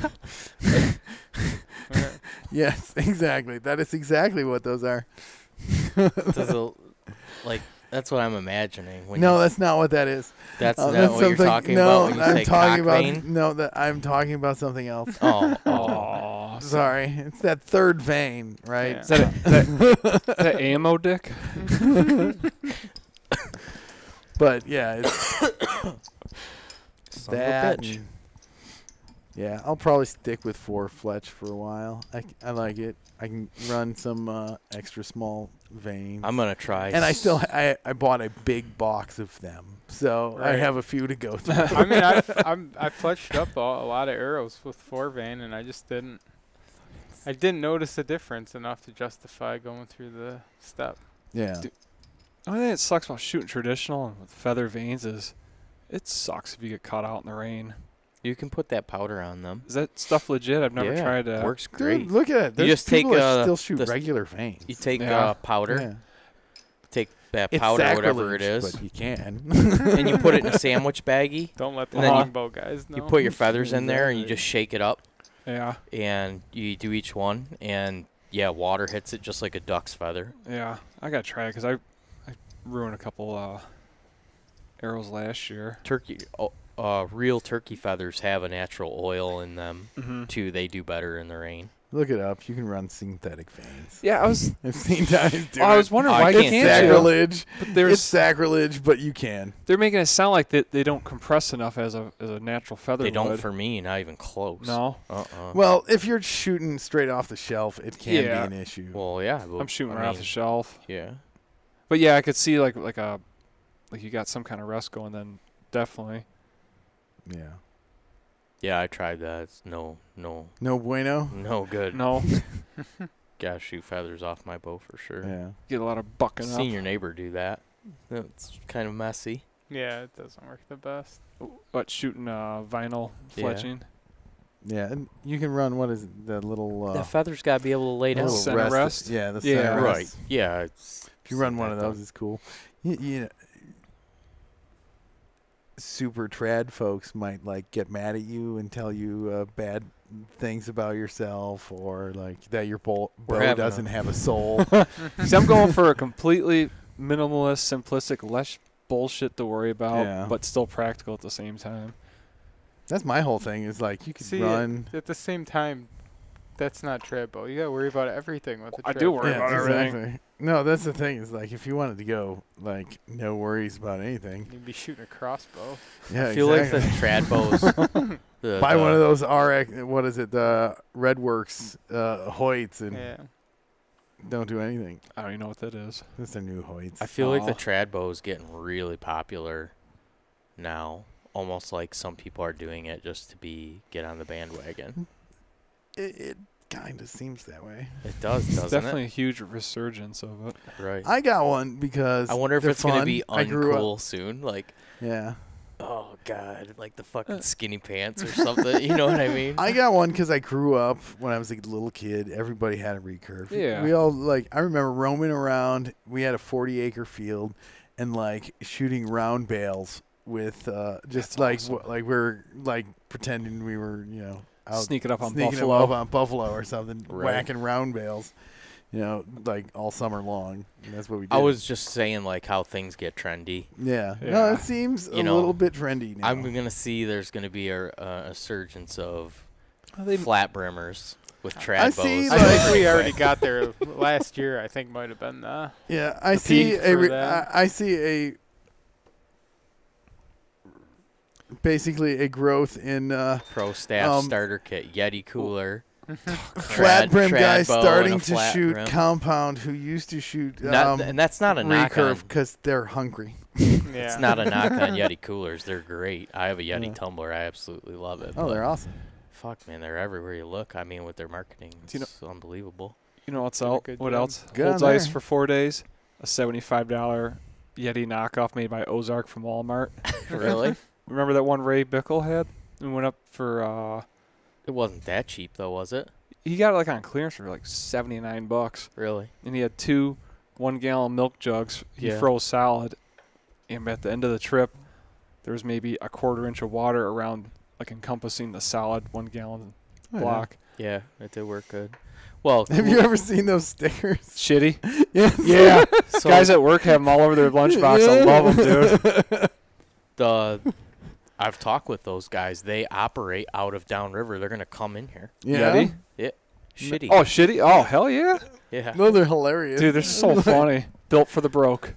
I need one of those for my super sweet, like 7-day, like Coleman cooler. This iron worker had one on his lunchbox. I was walking by and just the lettering caught my eye, and I walked up and what? That's not a fucking Yeti cooler. It's like a Bob's Rubbermaid lunchbox, and I look at his shitty coolers. Dude, that's great. Yeah, we've communicated back and forth on email. I was on their Instagram page one day. Yeah. And someone had tagged the location, and it said Grayling, Michigan. Oh, no way. And I'm like, are you guys, I emailed in, I'm like, are you guys from Michigan? And he said, yeah, our office is out of downriver. We operate out of downriver. And, yeah, so we've been communicating back and forth. And Makes sense. We're going to have those guys over for a podcast. Shouldn't say that. Shots fired. Well, at least there's one good thing coming out of downriver. Oh, God. That's great. Oh, sorry, all downriver folks. Dude, hey, I don't even want to get going on it. It's science. I never ventured too far out of our area. When I got into the trades and sent through first couple weeks of apprenticeship, I was like, oh, downriver this, downriver that. I'm like, I live downriver. Like, where are you up in Port Huron? Like, where the hell are you from? I said, Algonac. It's downriver, right? No, you fucking goon. The other river. The other river. I'm like, oh, I don't pay attention to that river. No, you're talking about Yeti, though. Those are good guys. Seems that way. Yeah, they do a bunch for BHA. They're good folks. Ben O'Brien. Yeah. Seems like a. Yeah. I don't know. I disagree with him on some stuff. We disagree with folks on lots of stuff. Yeah. It's cool. I can still like it. Dude, he knocked the grip and grin. The grip and He grin, said it's not necessary to have like trophy photos. Yeah, I can understand his cannot. reasoning I behind cannot. what he's saying. I can't. I don't necessarily agree, but I understand what he's saying. I don't believe him. Probably Yeah. just doesn't post his grip and grin. Well, that's what he doesn't said. Have a picture. It's probably does. detrimental, or He's it's like, it doesn't necessarily say the best thing to the it says it's general public. bad publicity for hunting. Is that my opinion? Not Whatever. necessarily. I think there's a fine line. There's a difference between a bloody to shit deer with his tongue hanging out and half his eye That hanging stuff out. makes I me. say you that's nailed unclassy. it. It is. That is it. It is. That makes my stomach turn. Like, come on, have a little Yeah. respect and class for that animal Yeah. and yourself. The deer with the tongue hanging out of its mouth, thrown in the back of a truck with blood all over and empty beer cans. Or Not a great look. I'm also. Clean the damn thing up a little Yeah. bit. Put it in its kind of natural setting. Take a decent, Or the reasonable dudes with, photo. like, That's all. That's the least you owe them of it. and like Yeah. every piece of gear they've ever purchased Oh, sitting in front of their gosh. deer. You're telling me that scent crusher bag didn't just land on that deer after you shot it? Like everything, there's like logos all telling- over their picture. Right. You're like, these fart. Drag it in front of the outfitter sign. yeah, exactly. that bothers me. But yeah. That bothers me too. Yeah. But I mean, I'll put my gun or my bow. Oh yeah. Yeah, You kill know. it with that. Yeah, Yeah. that's 100%. Yeah, I'm not. Dude. I'm not going home and getting the stuff that's in the house to drag out and put on the deer. Restaging a crime scene. In But your yeah, clean the backyard. thing up a little bit. Yeah. Do a tasteful photo. I 100% agree with that. Yeah. But to say that you shouldn't do the grip and grin or take a trophy, I don't know, man. That you lose me there, dude. Oh, you guys coming to the Total Archery Challenge? I don't know. Come to the Total Archery want to. Challenge. Is that Let's up just in see. Boyne? Yeah, it's at Boyne. Yeah. Yeah. Is it Okay. June, first week of June or something like that? Yep, June 8th. I was That, telling like, you, 8th I and work. 9th. These are my weekends. I to know, work, so, but dude, you miss out on. Possible. you know. It's gonna be a blast. We're having the after party at it. It's $30, man. I would You really get like a, to go for Yeti. the You socialization. get a Yeah. Yeti aspect of tumbler, it. another year, like a year membership, so you can add it on to the end of your membership, or you can gift it out to somebody, and you get like 2 drink tickets. It's a pretty good deal for $30. When is that? That is June. what is it? 8th? June 8th, the Saturday. So it's on a Saturday. All right. Nobody needs wire run on Saturday, man. Hey, is there anything else? We should get wrapping up. Drew's got to get Yeah, going. that's It's cool. getting a little bit late. Is there anything else that I know One some thing. people had messaged in?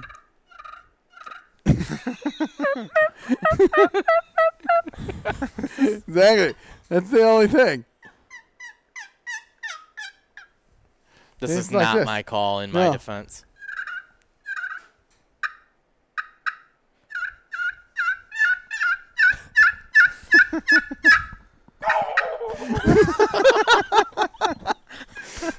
That's the only thing. I'm excited for turkey season. Yeah. That's all I care about. That's cool. Time to shoot some scrote heads.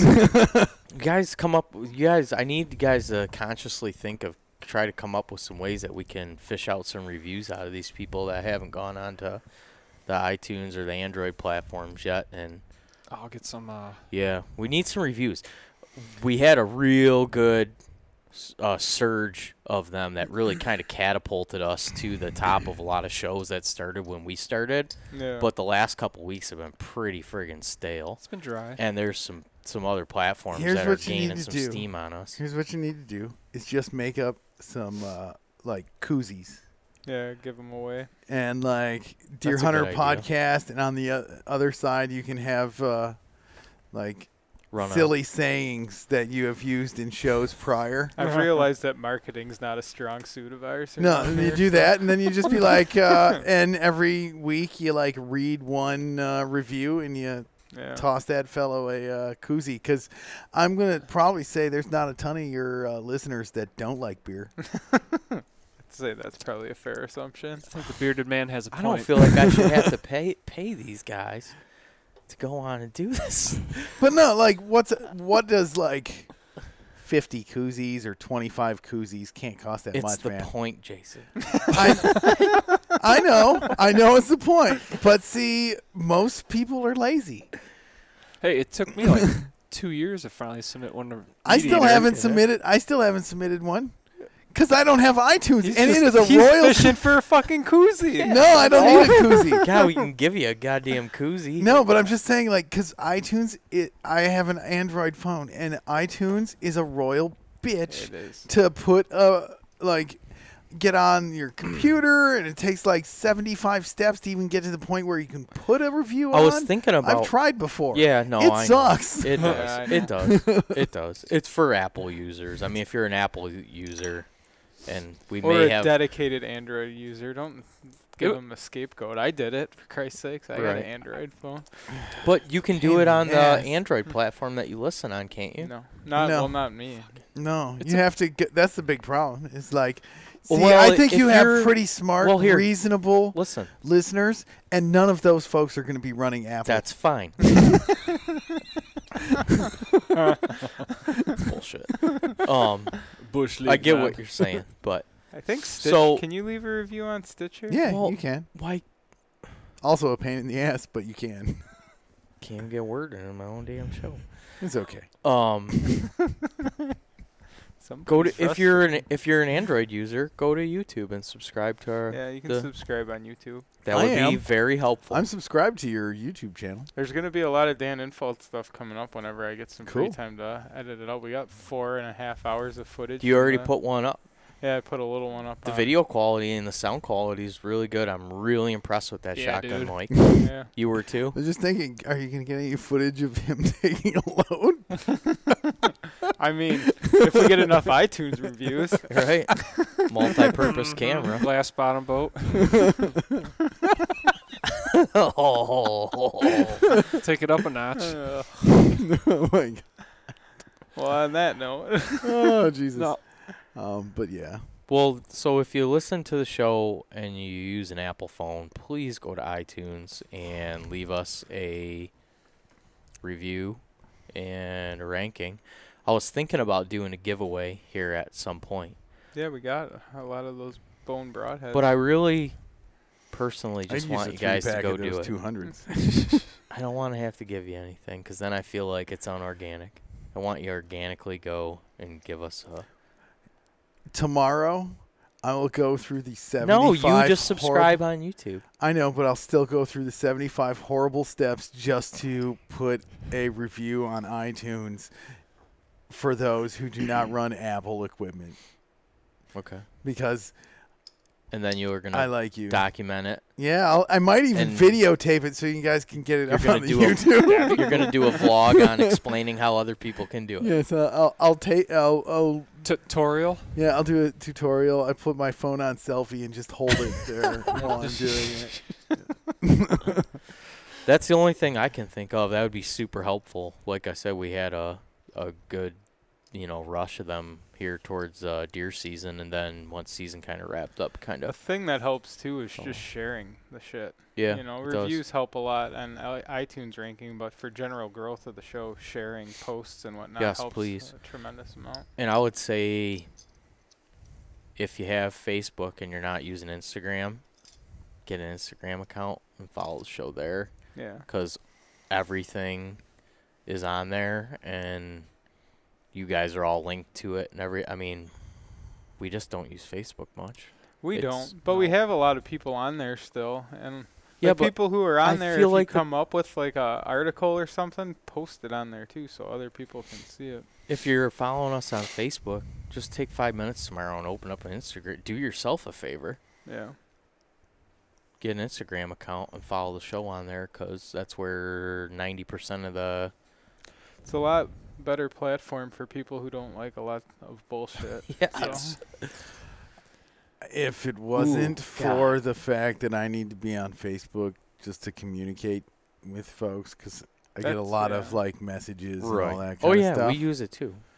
I wouldn't. If I was just if I had 9 to 5 office job and didn't have any of this stuff going on, I would have damn well gotten rid of Facebook. Put it in a burlap sack and Chucked it over the bridge. Beat it with a stick. I don't know how everybody gets that angry. I don't get it. That's what's great about Instagram. You don't even have to look at what people write unless it's a cool picture and you'll be like, ah. I don't get the memes. I don't get any of that stuff. As far as I'm concerned, just shut the and just like be a happy person. Be happy, man. It's asking a lot. Not that hard. You know, a reasonable discussion with someone you might disagree with isn't going to kill you. There's some heated discussions on there lately. There is. I don't even want to know. Don't tell I'll me. forward them to you. No, don't. Just don't. Send you a picture of Young Dyke's timeline. He's been at it. Yeah, Drew's been moderately aggressive. We should probably not post about that. No. I don't know. There's a lot of people right now that are pretty worked up about lots of stuff. Yeah, well, we did that episode last week, and I wanted to specify that anyone that was, not in agreement or has an opinion or wanted to reflect on that, please. Do you have a complaint box? Message us. It's just piling over there in the corner. Yeah, that's what we start the fires with. Exactly. Yeah. No, people write to me on Instagram, send a message and say, hey, hate to bother you. Dude, that's the last thing you're doing is bothering me. Yeah. I just appreciate you taking the time to contact us. I don't care if you send me a message and say, you guys are completely wrong and you guys are idiots and you don't know what you're talking about. Let us know why you think that way. I love hearing that kind of stuff. I don't know that I love it. Yeah, well, send that to Drew at Bring it. Drew. If you're not pissing some people off, you ain't working hard enough. Hey, that's what I told myself today. Yeah, it's just the way it is. You're not people off today. That's how you learn too, man. It's just constructive. Nobody agrees on everything, and you're gonna piss some people off. If you're not pissing some people off, you're milk toast and boring. You're the vanilla of life. Yeah, exactly. I love vanilla. No, I like getting messages and stuff from people asking questions or pointing stuff out. Exactly. Except for the one guy that left a review on iTunes saying I like Luke Bryant. That one really hurt to the core. I want to meet that guy. I loved the wittiness of that remark. Yeah, he got me. Funny. I enjoy that. I did catch you starching and ironing your jean flat pockets. Here, guys. While we're talking about it, why don't you guys jump in here and we'll do a... Is that better? Worse? Oh, yeah. It's good? You might want horizontal. There. It's good radio Turn right it there. Exactly. This is fantastic radio. For anyone listening. listening. Literally listened to four guys taking a selfie. It's not a selfie if you guys are all in it, is it? It's a I'm Ussy? pretty sure it counts. Yeah. That I call Ussy. if I have to self-portrait. Ussy? The Ussy. Ussy. That doesn't sound good. Let's not use that. Ussy.com. Ussy. We dropped the P. On that note, please go to iTunes, leave us a review. If you're an Android user, go to YouTube, subscribe. If you're in Minnesota, go to the Public Lands Rally. And if you're in the Tri-County area of Detroit, again, what was the date on? March 24th. March 24th in St. Clair at the Warwater Brewing, 1 o'clock in the afternoon. We'll be there, I think, maybe doing a podcast. I know some local archery vendors are going to be in attendance. Quite possible. And then also, like we said, we should get in contact with those couple sporting goods shops there. Definitely. Check that out. So. Sounds good, man. Yeah, Okay, we'll thanks. share details on Facebook and stuff too. So Yeah, and message, send us detail. You know, guys have written in saying, "Hey, you guys mentioned you were going to do this, and did I miss it?" Nope, you didn't. We just never got to it. So follow up with us if we said we were going to do anything that we haven't, and if there's any kind of product anybody wants insight on that we could possibly get in here to the studio and do some reviews on. We love hearing from all you guys. So definitely work on my traditional game. I'll be the trad guinea pig. I'm going for a trad bow turkey kill this spring, so I'm all in. Ordered a quiver from Selway yesterday. So. I'm going to be in Minnesota. You should come to Minnesota. 20th through the 25th. We'll talk. Yeah. All right. Have a good Thanks one. for coming over, Jason. No Appreciate problem. it. Thanks for having me, man. Good Thank times. ya. Thanks for listening, everybody. Bye-bye. See ya.